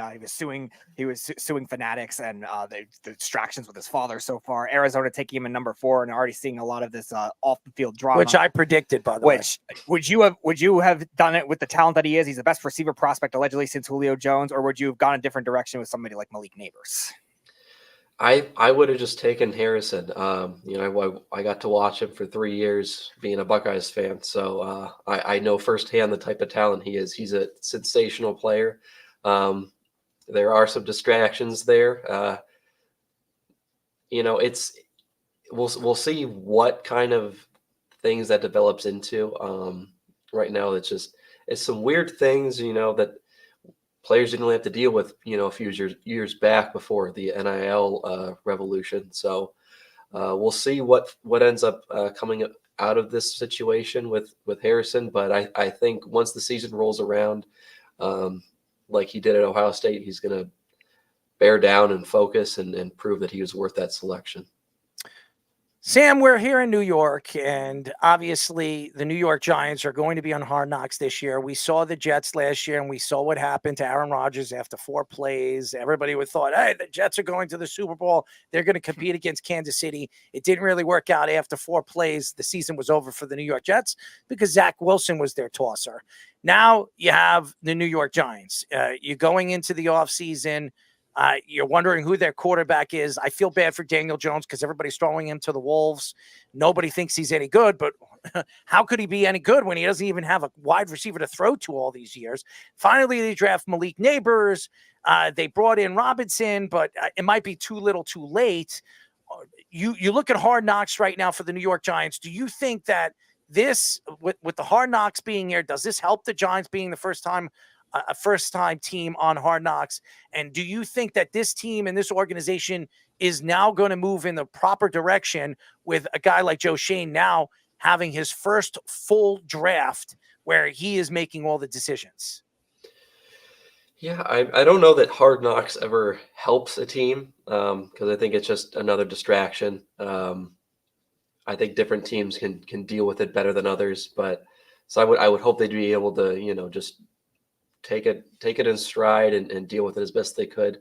But as far as their future goes, I think they have some good, talented young players. The Brian Burns trade makes that defensive line pretty scary. DeMarcus Lawrence, I think, is the best defensive tackle in the league right now. He's just fantastic. I'm sorry, Dexter Lawrence, not DeMarcus Lawrence. So they've got some players on defense. We'll see how those younger guys in the secondary develop. They did lose McKinney, unfortunately. As far as offense goes, like they finally got Daniel Jones a top weapon. Neighbors was a fantastic college receiver. I loved him coming out. He just, like, the speed that he plays at and the acceleration, like the ability to turn what should be like a 3-yard gain, like it just, you blink and he's 10 yards downfield. Like, I think he's gonna make a big impact for Jones, and we'll see if having some extra weapons helps the guy out. I'm rooting for him. I know he's gotten a raw deal, I think, over in New York, and you can't, if you have the opportunity to upgrade a quarterback, you do that. But right now they're rolling with him, at least for this year, and we'll see what happens. Well, they also brought Drew in, which I never understood that. And now I've been hearing stories because Daniel Jones is not going to probably start the season. He's not 100% healthy. That Drew Lock is actually going to start the season. And then if he plays well, he's going to take the job away from Daniel Jones, because the stories were coming out that the Giants don't even want him there. And yes, Carl, by the way, we all know the Bears are going to be on Hard Knocks too. The Giants are going to be in the first part, and then the Bears are going to have the whole season at Hard Knocks. And by the way, I love that, by the way. I think it's going to be great getting to see all those young players and the talent that they have, and Caleb Williams behind the scenes. So that'll be fun too. As everybody knows, we are talking to fan-sided NFL analyst Sam Penix. So a lot of rumors with these receivers in trade talks, the Bengals, the 49ers, and a couple others. And the 49ers are the main one that was interesting because there was a rumor that they could have traded one of their guys at the draft. They draft Ricky Pearsall in the first round. So what do you think will be what do you think will be the approach to the 49ers? What do you think should be the approach to the 49ers managing these wide receivers and their contracts?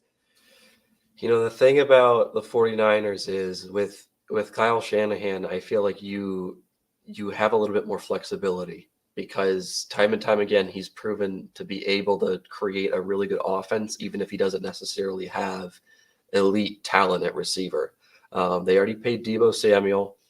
And I think Brandon Ayuk is a fantastic player. I really do. And I think he's only going to get better. But he's going to be very expensive. And there's always an opportunity cost when you're giving out a huge contract. I think he'd be worth it, especially, seeing some of these other receiver contracts that are getting handed out. If you can get him in the 20, 25, 26, 27 range, I think he'll end up proving that that's a really affordable contract. But that means you're going to probably have to let some other guys go. And they've got, right. Nick Bosa is the highest paid non-quarterback right now, I think. So that's a big factor. So they don't have unlimited funds. They've got to be selective and wise about where they decide to put that money.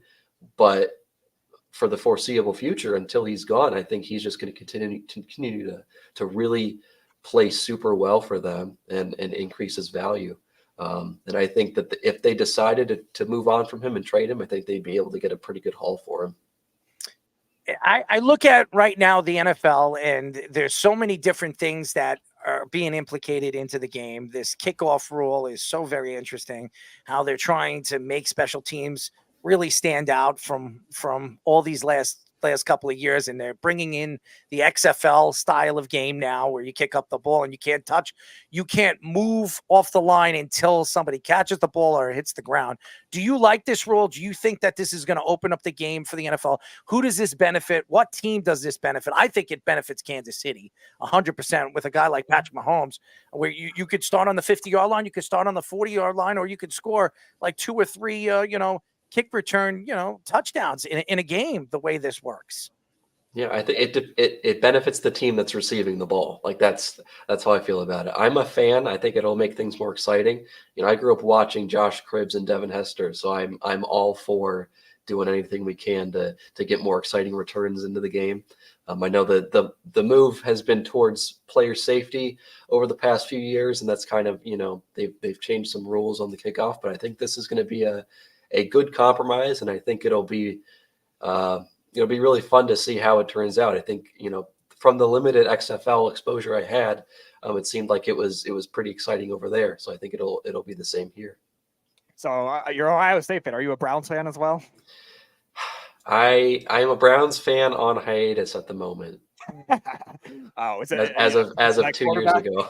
Because of the quarterback, yeah. Because of a specific player. Yep. Yeah. So off of the Browns, I didn't want to ask about the Browns. I was curious. I wanted to ask about the Miami Dolphins and the Green Bay Packers. A couple of teams have to pay their quarterbacks next. Tua, Jordan Love, and also Trevor Lawrence with the Jaguars. Like each situation with paying these quarterbacks with the contract Jared Goff just got. What do you think those markets are going to be like?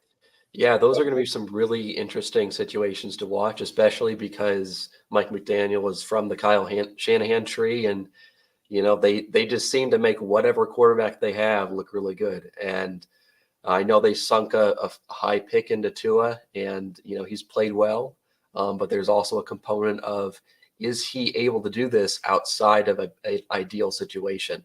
And you always have to be able to figure those things out. We've seen Jared Goff go from a moderate disappointment as a top pick, and he's really improved his game, and he's become one of the better players, one of the better passers in the league. And you would hope that, these guys like Tua and Trevor Lawrence are able to take that step if they were extended. And then Jordan Love, he was just fantastic last year, and he's an ascending player. The Packers kind of got out ahead a little bit of that and, extended him before his breakout. But it's not a long-term deal. So I would expect the Packers to try and get something done. But if I'm Love's camp, I'm kind of banking on what I did last year, and that's going to be the norm going forward. Try to put together another year of high-level play and see how much I can get. We are talking to fan-sided NFL analyst Sam Penix, first time on the Sports Loudmouth. Sam, you look at the AFC East, there's a lot of questions to a lot of these teams, but one of them is Miami. They just paid Jaylen Waddle a lot of money. He's the 4th highest paid wide receiver right now in the NFL year to year. And the other player that he plays on the other side with, and Tyreek Hill, is the third highest. What are your thoughts to these two players? Do you think that they're game-changing players? Do you think with these two players they can win a Super Bowl going into this coming season with Tua? That's a really tough question. I don't know about a Super Bowl. I think we need to see more consistent play from that group as a whole, especially the quarterback. But I think Hill for sure is game changing. Like that guy, you can't. There's no one comparable to him in the league right now. And like Waddle is one of the guys who's somewhat close as far as play style, but there's no one else who can match Hill's long speed and just his short area quickness, the way he just effortlessly creates separation. And you have to play him differently as a defense than any other receiver in the league. So I think he's absolutely worth that contract. And I think Waddle is a really talented, good, young, ascending player. And with the way that the wide receiver market is going, I think he'll end up proving that he's worth that deal. It's a lot of money. It's a lot of money to give Jaylen Waddle. You have two wide receivers now making almost one is making 28, the other one's making 30. You've got almost $60 million invested in every single year into two wide receivers. And again, you said that there's nobody like him as far as Tyreek Hill. I think there is one now heading to Kansas City in Xavier Worthy, who's going to be pretty damn explosive and exciting to watch. I would love to see those guys race. I really would. I think it'll be really, really fun to watch the Cheetah, a.k.a. Mr. Cheetah, and Cheetah Jr., what we'll call him. A guy that ran what? What he ran? He ran 4.22. 4.22. I mean, it's ridiculous how fast that kid is. But it's so interesting when you look at these wide receivers and how different they are. When you look at the game as a whole and you look at the defensive side of the ball, last year, I think the defense showed up to play as well as the offense did. Because if you remember the year before, it was all about the offense. This past year, the defenses actually showed up. The secondary was as good as the wide receivers this past year. What do you think the change was this year for the defenses to the offense than it was the year before? I think just as a whole, defenses are getting more athletic. I think that's one of the big movements to counter the offensive explosion of the last few years. And I'm all for more parity with offense and defense. I love to watch quality defensive play. I know some games can be a little bit boring if they're low scoring, but I really enjoy that stuff because I just love to see high quality defensive play. I think just, as a whole, like athleticism, and there's just some absolutely freakish athletes just getting drafted every year. It's not only in terms of speed, but in size as well. And then you look at the 2025 draft class, like that class is going to be loaded with some premier athletes on the defensive side as well. So there's going to continue to be an influx of good young defensive talent. And I think that we're going to probably see for at least a couple more years the same trend. And I support that. I before you ask your question, Speedy, here's a question for me to you. You look at the quarterback play going into this season. Is there a surprise quarterback that you see this year really coming out of nowhere and being an MVP candidate? Man, I have one. That's a tough one. I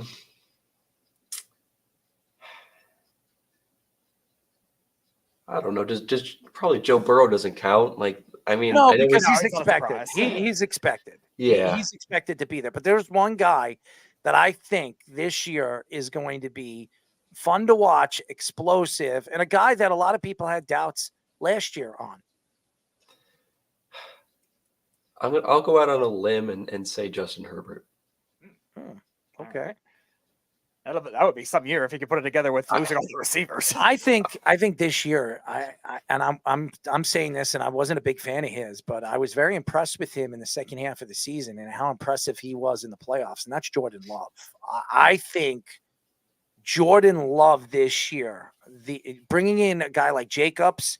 I know everybody loves what's his name again? Aaron Jones, who looked really good in the playoffs. But I think Jacobs is younger. He's more elusive. I think you could do a lot more things with a guy like Jacobs.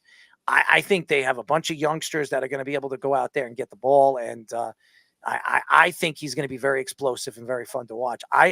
My prediction is Jordan Love will be up for an MVP this year. I wouldn't be too surprised. I mean, he was just so good last year, and he's made so many strides throughout his career. It's been really fun to watch, especially in that Dallas playoff game. I mean, he was just slinging it around. It just looked so easy for him. And something he does really well, I think, is like you said, he's got a lot of different receivers. They don't necessarily have an elite number one, but he distributes the ball to all his targets really well. And I think maybe the lack of that elite number one kind of helps him, because he's not like subconsciously zeroing into one guy, and he's forced to kind of read the field more and go along with the play call and figure out, all right, what guy is going to be open, and not just like, all right, I'm going to throw it to Devontae Adams or whoever it is.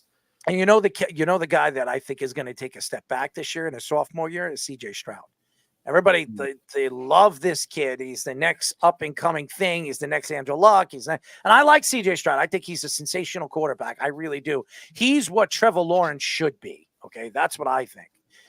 What CJ Stroud did this year, Trevor Lawrence should have done his rookie season, because everybody thought he was the next up and coming thing. But I think this year, I even with adding Stephon Diggs, I think it's going to add turmoil in that locker room. You're expected to win this year. You weren't expected to win that last year. And I think your division is a lot better than it was last year. I think the division, Indianapolis is going to be better now. Richardson back. Tennessee's going to be better with the weapons they've added in the offseason. We'll have to see what their quarterback's going to do.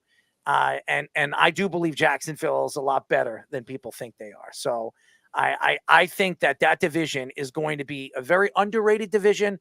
That is going to be one of the better divisions in all of football. Yeah, that wouldn't surprise me at all. I like Stroud had what was, I think, probably the best rookie season in NFL history for a quarterback. It was ridiculous. It was ridiculous. It was crazy. He was so good. And I think he did a lot of sustainable things that like are going to stick with him throughout his career. But like the sophomore slump is a real thing. And it's not necessarily the player's fault. It's the defenses have a whole year of tape on you. They've been studying you the whole offseason. They know how to pick apart your weaknesses. Like this is always what happens with players in baseball. You know, they break out, they have a really good rookie year, and then their average goes down 50 points in year two. And then that next offseason, you got to recover. You got to make your adjustments and say, all right, how do I beat the ways that the teams they know how to beat me? And I think that's going to be Stroud's biggest challenge this coming season. Because like you said, they're going to have a target on their back because they're expected to be contenders. Just watched what the Jets did to them last year. I'm not even, it's not a joke. I don't know why you're giggling, Speedy. If you watch what CJ Stroud did, how messy he was playing last year against the New York Jets, and they were fairly healthy. They didn't have Dell in that game, but they had Collins. They had they were pretty healthy in that game when they played the Jets, and the Jets shut them down. And if you watch what the Jets did to them, is that what they did was they closed up the middle. They collapsed the middle and made him move out of the pocket and move to, an area that he was uncomfortable throwing the ball. And when he did that, he made mistakes. And the Jets got him with their secondary, the way that secondary played against him. And Reed had a hell of a game, and so did Sauce Gardner. And even Michael Carter, I think, had an interception in that game. So I mean, they understood how to defend CJ Stroud and made him feel uncomfortable in the pocket. So I think if you want to figure out how to beat CJ Stroud, you watch what the Jets did. Yeah, I mean Stroud's Pro Football Focus passing grade dropped about 38 points when he was under pressure. Mm-hmm. So I mean that's going to be a trend that goes for most quarterbacks, but that's the way to beat him. Mm-hmm. So my last question: one guy that was drafted in the first round that you don't like the spot for, you don't like as a prospect more than other people, and a day 3 pick that you think could be a sleeper, like a Pro Bowl type player. Well, I don't know. I think for the most part, let me pull up the draft order. I think for the most part, the first round was pretty like conventional. tame as far as There's a lot of busts in the first round. I'm going to tell you that right now. There's a lot of busts. I think teams were reaching in certain areas. I do. I think that the Titans reached on J.C. Latham. I think Me and you, I think he's I a. agree with you. I liked Latham as a prospect. I think he can be a good NFL player, but there were multiple tackles on the board that I thought were better prospects. They should have drafted Olu. They should. That's the route I would have gone because he's a phenomenal pass protector, and his athletic ability I think gives him a high ceiling, whereas Latham is more of a mauling power guy, and he's got some heavier feet, just because how big and dense of a tackle he is. So we'll see how he ends up doing in Tennessee, but it would not surprise me in the slightest if Fashanu ends up having a better career. He reminds me of Mekhi Becton. That's who he reminds me of. Mekhi Becton. Latham will have a good rookie season. He'll play well, good rookie season. They'll have knee problems, ankle problems, or something like that because he's a big dude. I mean, the guy's what, 6'7", 6'8", just like Mekhi Becton, and he's like 340. Mekhi Becton, his first season, he was 340 pounds. He had to drop 30 pounds at the before the combine, and then he gained all that weight back after he got hurt. I would thank God the Jets, Latham didn't fall to the New York Jets, and the Jets would have drafted him. That would be a big mistake. Well, they probably would have drafted Bowers at that point. Probably. I wouldn't have been happy with that either. But but before we let you go, my last question. By the way, we are talking to fan-sided NFL analyst Sam Penix, first time on the Sports Loudmouth. We're very happy to have him on. You look at the NFL as a whole. Is there a surprise team this year? Is there a surprise team this year that is going to make a run and maybe run for a Super Bowl out of what you see with their rosters or what you've seen they've done in the offseason? I know that they haven't necessarily had like a massive offseason, but I think the Buccaneers could be a sleeper team. And I say that because, they have the offensive weapons, and I've seen Baker Mayfield play at an all-pro level before during the back half of the 2020 season, and that's some of the best quarterback play that I've ever personally seen. Wow. And so I know what he's capable of, and he put together a really quality year in 2023. And I think if he's able to find that elite form that he's been at in the past, I think the Buccaneers could surprise a lot of people. My team, my surprise team out of all the NFL teams out there that could be a surprise is the Rams. I think the Rams offensively, we have to see what these other guys, these other defensive players that they brought in through the draft, but losing Aaron Donald, everybody thinks they're going to take steps back. I was one of them.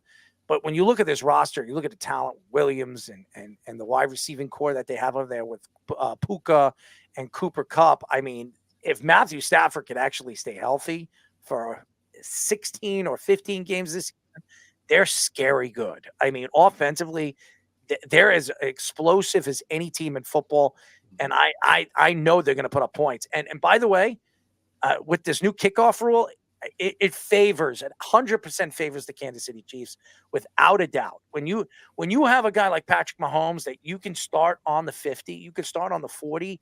I mean, how does that not benefit the Kansas City Chiefs and Andy Reid? I mean, seriously, it's ridiculous. It's not fair, but I mean, when you have Patrick Mahomes, it's never fair for any other team. So it's par for the course with the Chiefs here. Would Patrick Mahomes be the same player he is today if he wasn't with Andy Reid? I don't think so.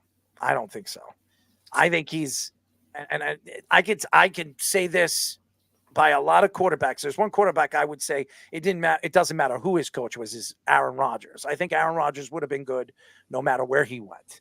But Patrick Mahomes, I think he benefits that Andy Reid is a great play caller and he puts weapons around him.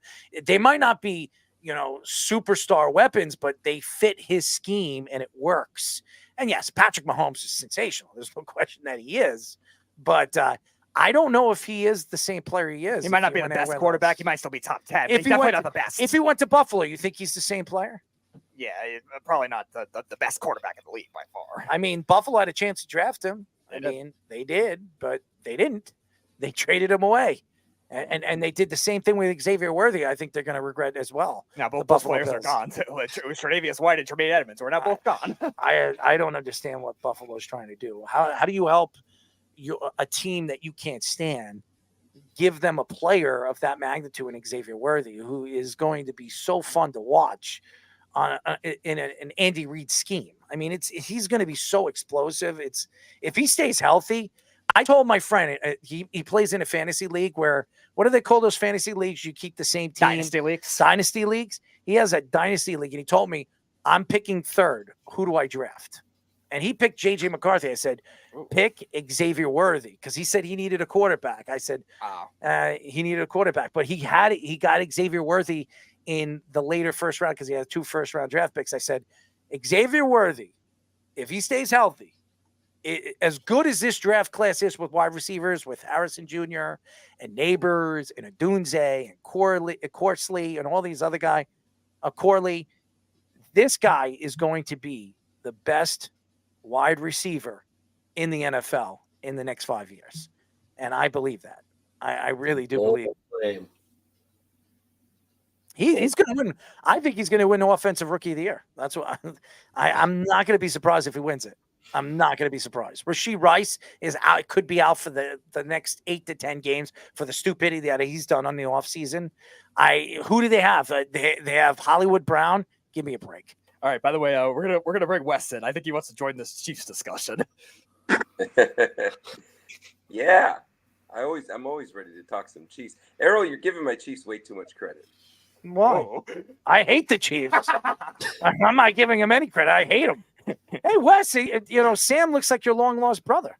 Maybe it's a ball guy thing, but I like the Worthy pick, but the Chiefs are difficult. I don't play fantasy football, but I do pick props and touchdowns, and the Chiefs, they spread the ball a lot. And this past year, Mahomes showed a lot of willingness to do dink and dunk and take the easy stuff, and I think that was like the next evolution of him. They didn't do a lot of taking the top off of defenses last year. It's like, the big highlight was the MVS drop in Green Bay, but that was desperation. That wasn't just a routine play call. Let's go deep. I mean, these Chiefs are this past year demonstrated they're not really trying to be a big play offense, and Mahomes spreads the ball out a lot. So trying to say Worthy is going to be 1,000 But yards. they didn't have but Wes, they didn't have a weapon like Xavier Worthy. They haven't had a weapon like this since Tyreek Hill. This guy's faster than Tyreek Hill. That's how crazy it is. I mean, there's an argument that Mecole Hardman was almost Tyreek Hill's speed. Mecole Hardman has pot hands. This guy doesn't have pot hands. He barely drops the ball. That's this true. guy's got tremendous hands. Just pure speed, though. Hardman was right there with Tyreek. He was supposed to be the second coming. Yeah, but he couldn't catch the ball, and we saw Nobody caught the ball last year. There is a Chiefs fan argument that Mahomes wasn't throwing good passes. I'm not saying I'm in that camp, but I think they're going to be so explosive this year. They're gonna miss Rashee Rice for the beginning of the season because the NFL is suspending him. He's definitely getting suspended for getting in that car crash and then beating up that photographer. There's no way he's not going to be suspended for those two things. He could be suspended for 10 to 12 games because there are 2 incidents back-to-back times. And a hit and run, I mean, what he did, and then he was hanging out at a club while he's bleeding. I mean, the guy's out of his mind. Okay. they have a history of cutting players. He's not going to be cut. They're not cutting him. He's too cheap for them to do that. But a couple years ago, there was an incident with a running back that went on to be productive. Kareem Hunt. I can say that. It was Kareem Hunt. He was one of the best running backs in the league, and but there was a contract coming up for him, so they didn't want to pay him, and they just whacked him. They took their escape route. And they did the right thing because it was the perfect time. Because Kareem Hunt's still a good player. He was still good with the Cleveland Browns, but he wasn't the same player. That was only for 1 year. It wasn't the same. To me how quickly the league just dismisses running backs. I mean, Dalvin Cook, he was a great running back, and all of a sudden he can't find his way onto a team. He's second string. And Kareem Hunt is another good example of it. The league just dismisses running backs after about 4 or 5 years. I feel bad for Dalvin Cook, but he picked the wrong team to go to last year. I don't know why he was thinking that him working and playing with Breece Hall, he was going to get as much touches. As soon as Breece Hall was going to be 100% healthy after the 4th game, he was going to get the majority of the touches. And then look at the Jets brought in today. Cohen, I think they brought in. Cohen, yep. Tariq Cohen. Why did they bring him in? They don't need him. It's a returner. That's for the returner. Yeah, but they don't need a returner. They have a returner. So what was the point of bringing Tyreek Cohen in? That's just another weapon the Jets are probably not going to use, and they're either going to let him go or some team's going to trade him for a pick in the middle of the season because they need a running back. It doesn't make any. Cohen can be productive in the passing game, right? In a way that Breece Hall, they probably don't want to utilize him or risk him that way. No, there's no question that. Look at how many wide receivers they have now. I mean, they have a ton. I mean, honestly, but Sam, I asked you that question. Who do you think is going to be the surprise team? I'm not saying it because I'm a Jet fan, but I mean, on paper, I mean, who's better than the Jets? I mean, from top to bottom right now, from their roster, their defense, they added one of the better pass rushers in the league. They lost Huff, and they added Reddick, who is one of the best pass rushers in the league, for one of the better defensive lines in football, one of the best defenses in football. You add the wide receiver, Mike Williams. You have Aaron Rodgers coming back. You have Lazard, who's going to have a better season than he did last year because he actually has a guy that can actually throw him the ball. And then Conklin coming back and all these other guys. I mean, with the running back core that they had, they added Allen in the in the draft. I mean, this is going to be an explosive team. If they don't win the AFC East, I don't know when they will. When they won't. I mean when they will. I mean, this is their best chance of winning the AFC East this year. The Patriots suck. Buffalo doesn't have a secondary. And Miami defense. and Miami doesn't have a defensive coordinator that can run their defense. So I don't know where Miami is going to be. I think they have the talent, but I love Mike McDaniels. I think the guy is so funny, man. That guy is so funny, man. Did you guys watch Hard Knocks with that guy? I waited till the season was over and I watched episode after episode. That guy is one of the funniest, weirdest people. Sam, have you ever met him? I have not. I've heard some people that have actually interviewed him and met him. They said he is one of the coolest, down to earth people you'll ever meet. He was at the combine, and one of the analysts that I know played a practical joke on him at a restaurant, and he said he couldn't stop laughing. He laughs like I forget what he said, like a laughing hyena or something like that. He is a funny dude, man. I mean, he's my favorite coach. Sam, have you ever been told you look like him? You kind of do. I have not. That's the first time. You kind of do, except with he has. Oh, he's Worldwide Wes's long lost brother. I'll take it. That's a compliment. You mentioned surprise teams. I don't know that the Jets is a surprise because they get way too much hype and attention. I will tell you the team that I like is the surprise team because I'm sure at some point we're gonna get into picks and Bears endings.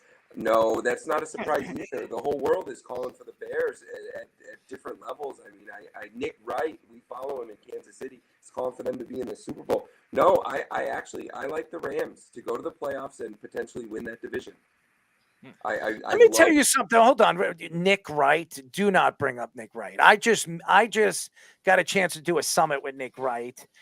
This is the same Nick Wright that came out and said that LeBron James is a better player than Michael Jordan, and that it's not even close. That Nick Wright, that guy with the weird nose who's on a Fox Network, that guy, Nick Wright. Well, I'm not giving the man credit. I'm just saying that he has been on television saying that it would not shock him, if the Bears were in the Super Bowl. I mean, so the Bears are not a surprise team at this point. There's a lot of talk around them. So I'm throwing it out there. The Rams, I think they could win that division. I love that wide receiving core. I like the running back room. I think if somehow Stetson Bennett makes his way into a game I think that Your is mic, I'm sorry to cut you off. Your mic is something going on with Yeah, your you're mic. You might you have sound to very go in and out. choppy. Speedy should be speaking out, saying something. I was just texting him. Come back in. And by the way, Wes, yeah, I said the Rams. That they're my surprise team. They're going to be my surprise team. so we're on the same page. Yes, we are on the same page. Go in and go out. But Sam, we really appreciate you. I know you've been here a long time, but we really appreciate your time, and we'd love to get you on again. But tell the fans how they can find you on social media. Yeah, you can find my work over at fansided.com, at Sam_Penix on Twitter. And then I will be back creating some film room content. Can't say where yet, but I'm excited to get going on that here in a few weeks. Well, we're looking forward to it, and we'll get you on when the season starts to get a little bit closer. We usually have a panel, so we'd love to get you on and talk a little bit more football with you in the near future. Yeah, sounds great. Looking forward to it. Appreciate you guys having me on. Absolutely. We were just talking to fan-sided NFL analyst Sam Penix, a fantastic kid. Very, very nice. And he knows his stuff. He knows his football. So, all right, we got Wes online. And yes, by the way, Wes, I agree with you. I said the Rams. They're my surprise team. And I'll tell you this right now. Everybody keeps talking about the San Francisco 49ers on how talented they are. Look at the wide receiving core that they have, the Aaron Pearsall, and now you have Ayuk looking for a big contract in the next offseason. I'm going to tell you this right now. I still don't trust that Brock Purdy is the guy. I want to see him do it. And I just forget about the personnel. I'm just going to common sense. There has to be some doubt in that locker room of some sort. I mean, some of those players and the lack of knowledge as to what takes place in overtime, and that's coaching preparation. The idea that they had that game and lost it, and you got to blame coaching for some of it. So there has to be some type of doubt in that locker room. The Super Bowl hangover is a real thing. It's difficult enough for them. But you look in that division, and typically there's a worst to first or a worst to playoffs in every division. I don't think it's Seattle in its first year without Pete Carroll. That roster wasn't great, and I think that we'll see how good of coach Pete Carroll was this year by him not being there. And Zona's a mess. I mean, Marvin Harrison's a great move, but it's pretty out there how Kyler Murray's lack of motivation for getting into the film room and studying playbooks and stuff. I mean, the Rams they're the best coached team in that division. I think it's fair to say that's the best quarterback in that division. And you and I hit on it, that wide receiving core is really impressive. Nakua and Kupp, when Kupp is healthy, I put that right next to Jamar Chase and T. Higgins. Mm-hmm. I'm not a big T. Higgins fan. I think he had obviously an offseason last year. Yes, they didn't have Joe Burrow, but when you think you're an elite if you think you're an elite wide receiver, it doesn't matter who your quarterback is. You get open, you catch the ball, and he dropped the ball a lot last year when Joe Burrow wasn't throwing him the ball. So, and he wants big money. So I think Tyreek Hill and Waddle are a good tandem too. I mean, they're a fun tandem. Speed, lightning speed. I don't think they're worth $60 million for two players, but then again, Tyreek already came out and said that he only wants to play 3 more years.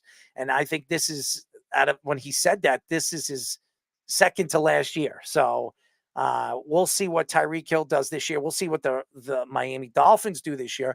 I don't know if they're the best team in the AFC East because of what the Jets have done in the offseason. And if Aaron Rodgers stays healthy, the Jets are a completely different team. And everybody knows that. So, but as you're on, we do this every single week. We call this Let's Parlay.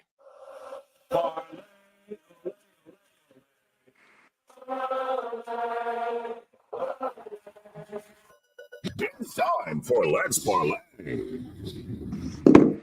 All right, Mr. West, you know what to do. You give us your top 3 and your final 4th one. You're the only one here tonight. So are you ready, my friends? I am. All right. So I'm gonna go tomorrow. I'm NHL and NBA. I don't do baseball. CFL starts next week though. So before we come on air again, I'll give everybody probably the least popular pick. but I'm going to go with Thursday night next week, Canadian football. We're looking at Montreal against Edmonton. This is a rematch of the Grey Cup. It's Montreal and Winnipeg. I'm taking Winnipeg. They're better coached. They've had some turnover on the roster. Some of their players are getting older, but the reality is they're just way better. Montreal was never the best team in the CFL last year. They got hot. They won a tournament. They played great defense, and that's just simply what it was. Anybody that watches Canadian football will tell you Winnipeg is the best team over the last 5 years. They show up on opening night. I don't think Montreal is well coached enough to be able to handle all the hoopla that's going to come with banner raising and everything else. I'm going to take Winnipeg money line. There is no point spread. I have a feeling that Winnipeg is going to be a road favorite of about 3, and I'm going to lay as much as 4.5 on Winnipeg. All right, that's 1. Give us your number 2. All right, let's go to the NHL. Now, this is where it gets hard game to game because how many overtimes have we seen combined in both of these different series? I mean, we're lucky as fans to be watching these teams. I mean, we got one Canadian team left. As a fan, I really want to see Connor McDavid at least make it to the Cup. So we're looking at Dallas Edmonton tomorrow. I think whoever wins tomorrow, we're going to see Game 7. We are definitely going to see a Game 7. But I had talked about it a couple weeks ago. I referenced back to Dustin Byfuglien breaking the Vancouver goalie a few years ago, and that was my memory of what it's like. That memory stands out to me the most as what it's like to just break a goalie, and that's when a series turns. I think that Edmonton hanging 5 goals the other night. One of them was a shorty, and then boom, came right back the second that the player got out of the box. But just hanging 5 goals on a goalie, there was no empty net goal the other night. I think that might be the beginning of good night for Ottinger. And if they swap out goalies, well, now there's an even bigger problem for the team because now defense plays different depending on goalies. They break out, they back check differently depending on who's the net and how they like to see their shots, and it just changes everything. But I'm going to take Edmonton money line tomorrow. They are dogs. It's plus 110, plus 115, depending on where you get it. But I'm going to take Edmonton money line. And what I also like to do is once the game gets started, I'll take Edmonton money line regulation.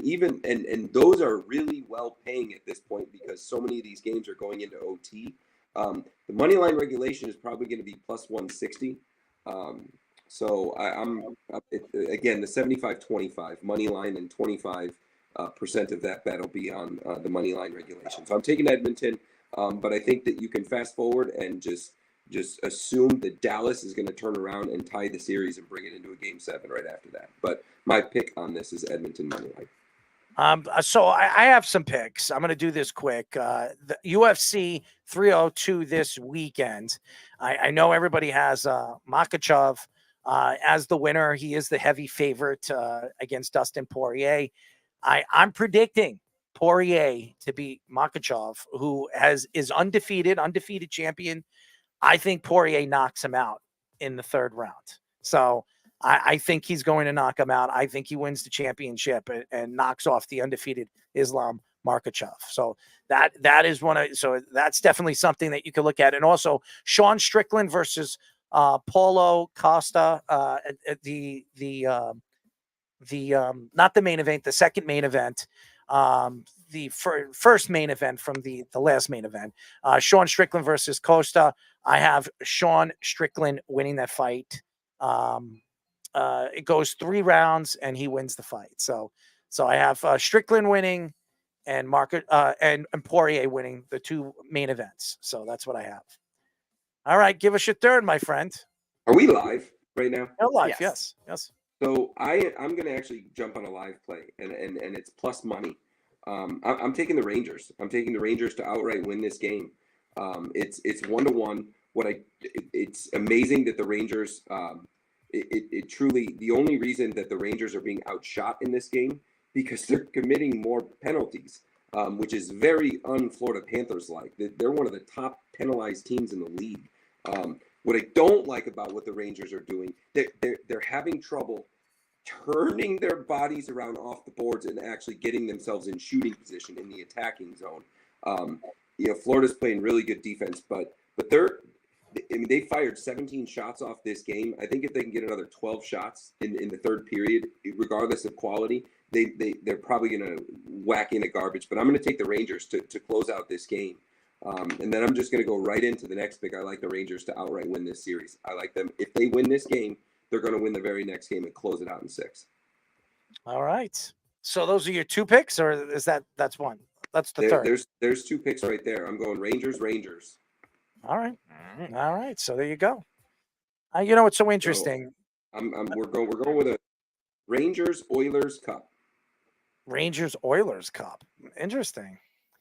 I have Dallas in Florida. I'm going to stick with it. I had Dallas, and I was surprised that Edmonton has been competing, but Skinner's been, playing great, great hockey.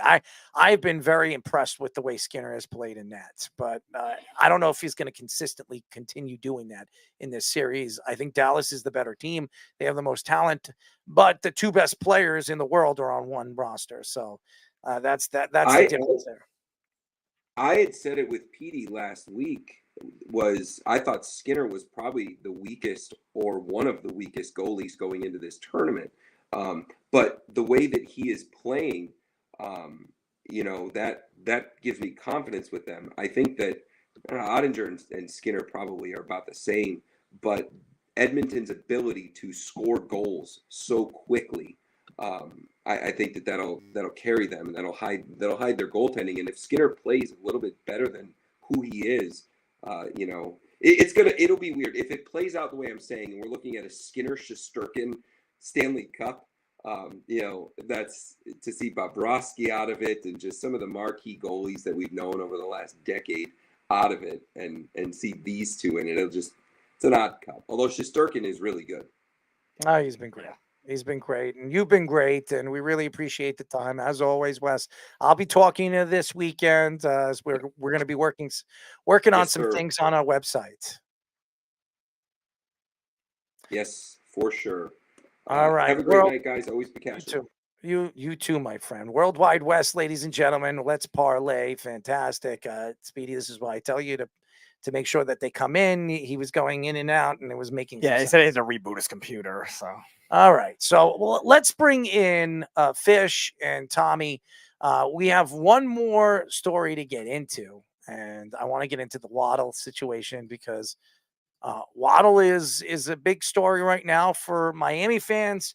NFL Network's Ian Rappaport reports that the Dolphins gave Jaylen Waddle a 3-year, $84.75 million contract, $76 million guaranteed, the largest percentage of guaranteed money a receiver has gotten in a contract. Waddle will play out the rest of his rookie deal, and then the extension will begin in 2026. Waddle averaged an annual of $28.25 million, 4th most among receivers. The Dolphins are also paying Tyreek Hill $30 million per year. The Dolphins have $1.8 million in cap space and still have to make a decision with Tua after the season. I'm going to tell you this right now. If Tua does not have a good season and help this team get over the hump, or at least get them in the 2nd round of the playoffs, Tua's going to be gone. They're not going to extend him. And I know everybody keeps saying there's no quarterbacks. There's not a lot of good quarterbacks in next year's class. We're going to be talking about that differently after the NCAA season, because there'll be a quarterback or 2 that are going to show up and actually play well, and are going to be one of our guys, and Riley Leonard, who we haven't had on the show for a little while. He's going to a school where he has a chance he's going to Notre Dame, right? And he has a chance now to put up numbers in his school that is going to be pretty damn good this coming year. Very good defense and a very good offensive line, as they always do. Riley Leonard could be up there. He can move up into the 1st round, or maybe an early 2nd round draft pick. I don't know the list of quarterbacks that are going to be available next year, but I'm sure they're going to be a lot better quarterbacks than people think. So, but I looking at this deal, I think this is crazy. You're giving 2 wide receivers about more than a quarter of your team's salary. And, the average annual of what these wide receivers are making now, I mean, there are quarterbacks making 45 to 50 million. So you're telling me a wide receiver who plays mostly all the snaps, who only probably touches the ball probably 4 or 5 times. He is getting looked at probably 7 to 10 times, but touching the ball 4 or 5 times, you're going to pay him $30 million a year. It's ridiculous. These guys are making a lot of money. Obviously, they're explosive players. I like Jaylen Waddle. I think Jaylen Waddle is a sensational player, but he can't stay healthy. He wasn't healthy over there in Alabama in the in the NCAA, and he hasn't been healthy here in Miami. But when he is healthy and he's on the field, he's productive. That's why they added Odell Beckham. Odell Beckham gives him another piece, another weapon inside where they can move Odell Beckham in the slot. I think that's where he's going to be better now as a veteran player. I think it opens up the field for guys like Waddle. It's going to open up the field for a guy like Tyreek Hill. So, and they have the weapon. Mostert had one of his best season of his career with 18 touchdowns, one of the leading running backs in the league with the touchdowns and a Pro Bowl player. I like what Miami gives. I like what Miami is going to do offensively, but the problem is, are they going to be healthy? And do you trust Tua to stay healthy for a full season? He wasn't healthy for a full season last year. So he didn't have any concussion problems because he didn't run the ball really. The first time I saw him run the ball was in the playoffs against Kansas City. Right. All right.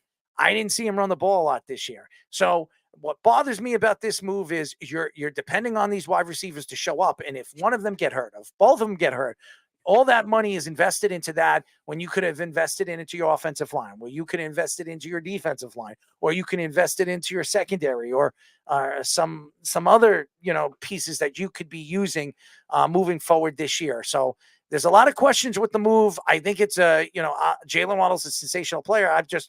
I'm worried that you're putting too many eggs in one basket. Yeah, the structure of the contract I like because it starts in 2026. So I think a lot of Tyreek Hill money going to be paid off by then. I think that's the last year of his deal. Now he might retire before that. He's announced that he might only play out the 2 years of that deal, whatever. That's a lie. Yeah, I don't know. I don't know if that's going to happen. But nevertheless, I think burnt down his house. He needs to keep making money. Yeah, you know what I mean? but I think that structure gives the Dolphins a little bit of leeway to, if they want to pay Tua if they have to pay Tua this year, they can pay him a little more front loaded once they figure out the rest of their contracts. Now, right now they only have $1.85 million in salary cap, so I think that's why Jaylen Waddle and the Dolphins decided to wait until 2026 to start the deal. And right now, like we were talking about, they lost almost all their entire defensive free agents, and they had to kind of go cheap in that area. They cut Xavier Howard, they cut Jerome Baker. Bradley Chubb's a big contract, and they're taking on the end of Jalen Ramsey's contract. But besides that, the rest of their contracts are all cheap. That doesn't mean their defense is going to be very good either, though, at the same time. And their offensive line, outside of Teron Armstead, are not making much money either. Fish, your thoughts to the whole Jaylen Waddle deal?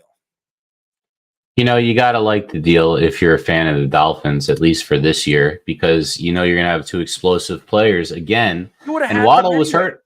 You would have had him. But anyway. here's the thing, though. You have to kind of sign Waddle to this deal with everything we've seen going on with Tyreek Hill off the field in the last couple of years. Everything that we saw earlier this offseason, from getting into altercations to being sued by this woman for physically injuring her, doing one-on-ones in the backyard. He's doing things that make you not really have a lot of faith. And he's older too, right? So Waddle makes sense to keep if you're going to keep it. But if they're going to keep Waddle, it's really only going to be a year if 2 of them are going to be kept. I don't know how long Hill is going to be for this team by this deal.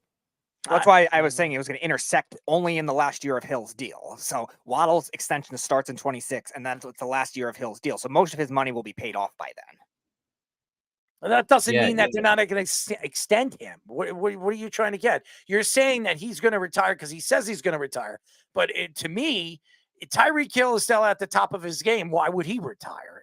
They're going to have to extend him and give him an extension on his contract. If he's still at the top of his game and he's getting 1,400 to 1,500 yards and he's the best weapon they have, you're still overpaying another wide receiver on your team that's making $28 million, and you're still going to have to pay Tyreek Hill after this contract an extension where he's going to want maybe $35 million or $32.5 million. And now again, you're paying 2 guys almost the same amount of money for 2 guys that can't stay healthy. And that's a big problem. Keith says if Tua stays healthy, he will definitely have a great year. And Yeah, Waddle has sure. only missed 4 games, I think, in 3 years. Yeah, he's had a lot of nagging injuries. His injuries haven't been major, but it's definitely still enough where you do worry about what happened last year. And he never. It took him a while to get going again. I would stat for you That, before you go. A stat. There's a lot of a lot of talk about the PFF grades. Not exactly the most accurate, but really good judge of where people stand in the league. Tyreek Hill was ranked number 1. I'm sure that's a surprise to nobody. But Waddle was ranked number 7, and he played hurt. And they were both over 90 overall in the grade. And I don't know if you ever had a situation to get 2 elite guys, because that really means Waddle was doing things that you can't really see naturally on the field because he didn't have those explosive plays. was Waddle doing that when Tyreek Hill wasn't on the field? It's a great question. I know that Waddle played hurt a lot. So, I mean, he doesn't get all the attention. You're right. But if you can get a 90 out of a guy like that, what did those number 2 guys 2? do? What did those 2 guys do against Kansas City in the playoffs? Well, I mean, they were shells of themselves at the end of the season. That Dolphins I'm team. just saying, it doesn't matter what they do in the regular season. It's what you do in the playoffs, right? Yeah, and at the end of the season's been a big problem for the Dolphins both of these 2 years as well. The Dolphins should have won the division. All right, let's get Scoops on and his thoughts to the whole thing. So Speedy, I know you were saying too about Tyreek Hill and everything that this. When did he say he was retiring? After his second year? It was at the end of his contract, which is 2 more years. Which is showing us 2 more years. 2 more years. But I don't see Tyreek Hill walking away. I know he did say he doesn't want to play, but I don't see him stepping away from the game at this point. And with the Jaylen Waddle thing, personally, I kind of like the deal. I like the way Jaylen Waddle plays. He plays like a good Robin to Tyreek Hill's Batman. But they kind of course, do have a lot riding on this season. There's 2 things that I'm worried about, which will be pretty much the entire Dolphins team and Tua. So like you were mentioning, the Tua and the Dolphins, they have to kind of clinch something. They haven't clinched anything at all. They haven't clinched a playoff spot, anything when it comes to clinching. So they can't come up flat again this season. And then that'll be like 3 first-round exits if they don't make the playoffs and if they don't clinch anything.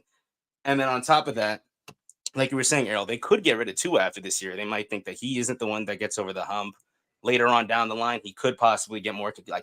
Concussions are a thing for him, so that is a possible thing. And then you start looking at QBs being like, oh, he could possibly fill in what Tua hasn't done, or and you start moving around coaches. I can tell you right now who could go there next year in Miami. Dak Prescott, and Dak Prescott will be available next year. The Cowboys are not going to extend him. They're not going to give him. Everybody keeps saying he wants $60 million. There's no way in hell. There's no way in hell they're giving him $60 million. I believe that if Dak becomes an unrestricted free agent, I could see him going to Miami. I could very much see him going to Miami. He's as accurate as Tua is, and even though he's not a proven player in the playoffs, I think Dak's a better quarterback than Tua. So you think that they'll trade Tua for him, or they're going to let Tua go? No, Tua's playing on the 5th-year option this year, so they have to decide a free agency. I think they're going to let him go. I mean, first of all, Tua has another concussion like he did 2 years ago. His career's over. He's never. Are you going to pay a guy that kind of money? Well, just think about this. If you give Tua an extension, let's say he gets about 190, something between 190 and 200, okay, because he's young, and you give him $100 million guaranteed. If he goes down that the next year or a year after, you're still paying him that $100 million guaranteed. You put yourself in cap, not only a cap hit, you're cap hell. That's what you're putting yourself in, and then you got to rebuild again. To me, the best thing they could do is if Tua doesn't get them to the AFC title game, you let him go. You can't take a chance like that. I mean, he did not show up in that game against Kansas City. He did not show up in that game. And that game against the Bills. I mean, sorry. Well, they beat the Bills. No, they lost to the Bills. No, I'm sorry. Yeah. I'm sorry. So it was the Bills, not Kansas City. It was cold. So it was Kansas City, right? It was Kansas City in the playoffs, but what he's talking about is what I said before. Like, they should have won the division. They choked the division away because remember the Bills had to win 7 in a row just to get back into contention. I just think that right now, if you look at Tua, I'm not going to trust Tua. I'm not going to trust that he's going to. He's got weapons. Anybody can throw to those weapons. Tyreek Hill, all he's got to do is go after the ball. Throw the ball over the defense, the secondary, and let him go after it. I mean, Waddle's the same thing. They're both gifted, running athletes with speed. Odell Beckham is another guy that has a tremendous amount of speed when he catches the ball. I mean, they have as fast a team offensively than any team in football. Even their running backs, Mostert's very fast. Who's the other kid? Chan, who's very, very fast when he was healthy. So they have as explosive offensively. They're as explosive offensively as any team in football. So I would think that even if he has a good season, which he will, if he doesn't get this team in the AFC title game, you part ways with him and you look for free agents because Kirk Cousins could be available in the offseason. Because Michael Penix, if Kirk Cousins gets hurt or anything happens, I could see Kirk Cousins getting traded in the offseason. That a team is going to go and give him an offer that they can't refuse. So Kirk Cousins, a guy. There are other quarterbacks that'll be available in the offseason as well. So there's always going to be veteran quarterbacks that could force their way out still, like you saw with Matthew Stafford out from the Lions to the Rams. Like you're going to get that kind of thing, especially with the markets going up the way they are for the quarterbacks to get paid. It's going to be very, very interesting in the offseason after this offseason. But again, let's see what Tua does this year with the weapons that he has. Scoops, I know you didn't finish.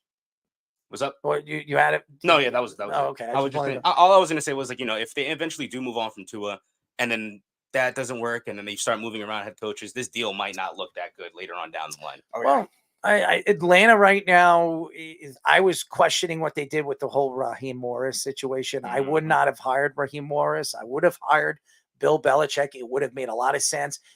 It would show that you're a ready to win now team.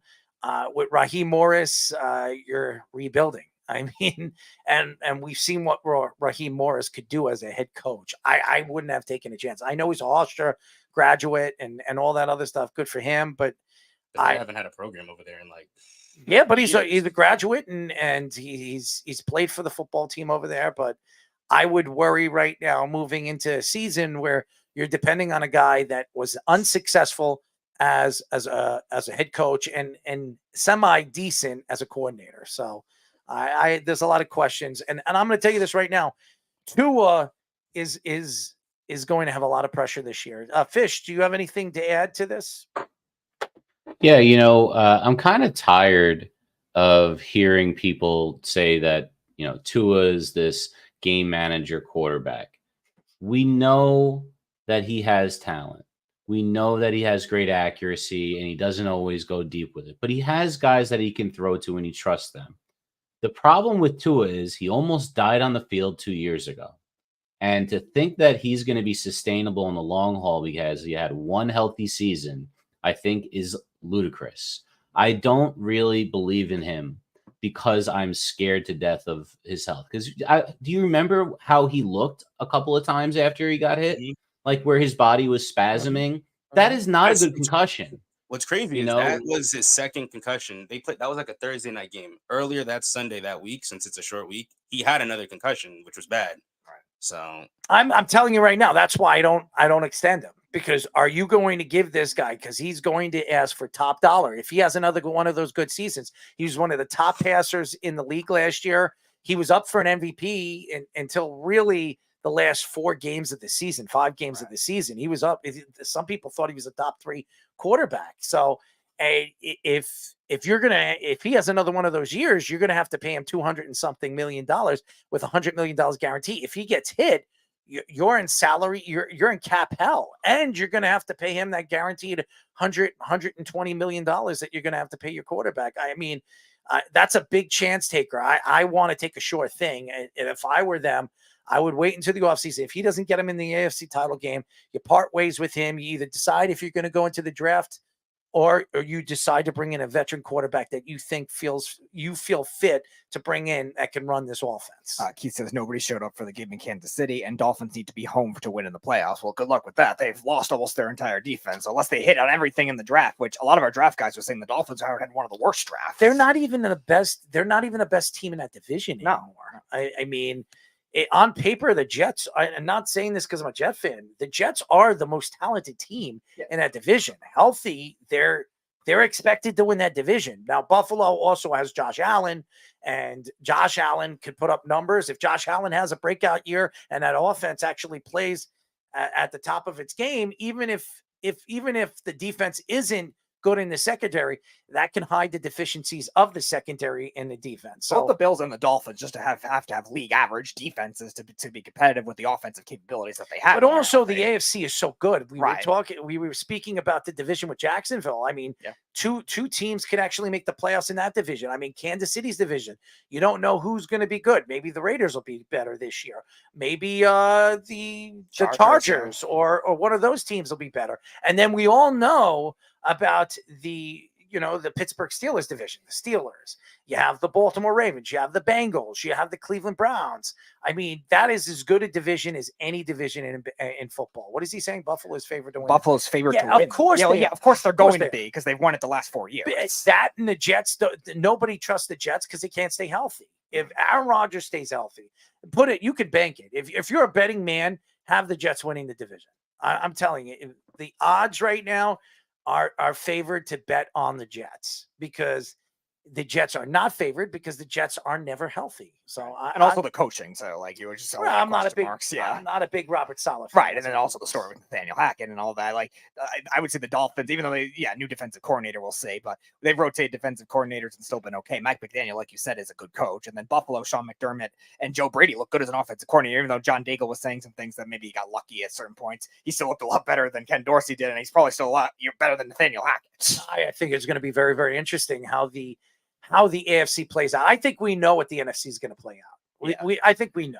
I mean, they'll probably be a surprise team. I think the surprise team will come out of the Packers division, because not Minnesota, but Chicago could actually make the playoffs this year. They have a tremendous amount of talent, and if Caleb Williams is anything close to what I think he's going to be, as I predicted 3 years ago, they're definitely going to be a contending team, and they're a very good defensively sound team. So, and they're pretty good rebuilt offensive line too. Yeah. So I think Chicago could be a surprise team. Tampa again could be a surprise team this year. Don't forget about the Saints too. The Saints could be very dangerous as well. I don't like their coach, but their talent is there. So very interesting. And Carolina's going to suck again. He says, I think the Jets should win, but they're the Jets. No, that's true. That's true. But again, thank you to our very special guest, Sam Penix, for joining us from Fansided. He was fantastic. Thank you to all the fans out there that tune in and download our show and check our show out on YouTube. Download, subscribe to us, the Sports Loudmouth on Spotify and Apple. What's going on over here? What? The Sunny deodorant doesn't go down your pants. It's a sweet old lady. Yeah, that is a sweet old lady. She can, look at Speedy right there in the corner. I didn't know that you live on the shelves. I like Speedy's. I wouldn't fit on the shelf. My head would actually go through the shelf. That lady did say that to me, by the way. They're not sunny, but she said, you're not supposed to spray yourself down there. And I said, thank you. But thank you for that. But I'll tell you this, I did buy 2 new deodorants, women's deodorants, and they actually smell very good, and they're everlasting. Speedy. It's evolution. It's evolution.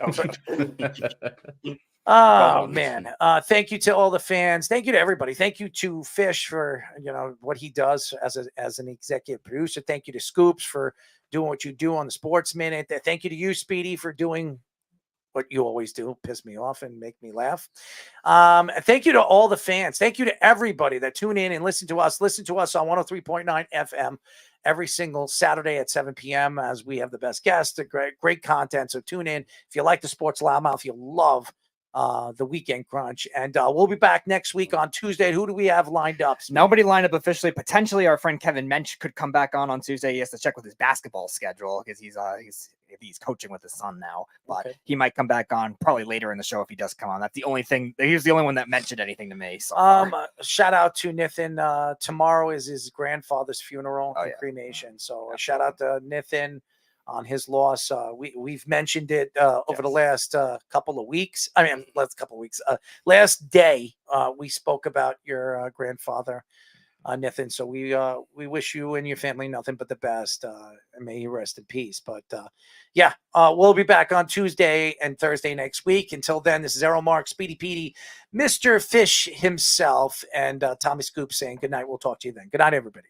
It's the Worldwide Sports Radio Network.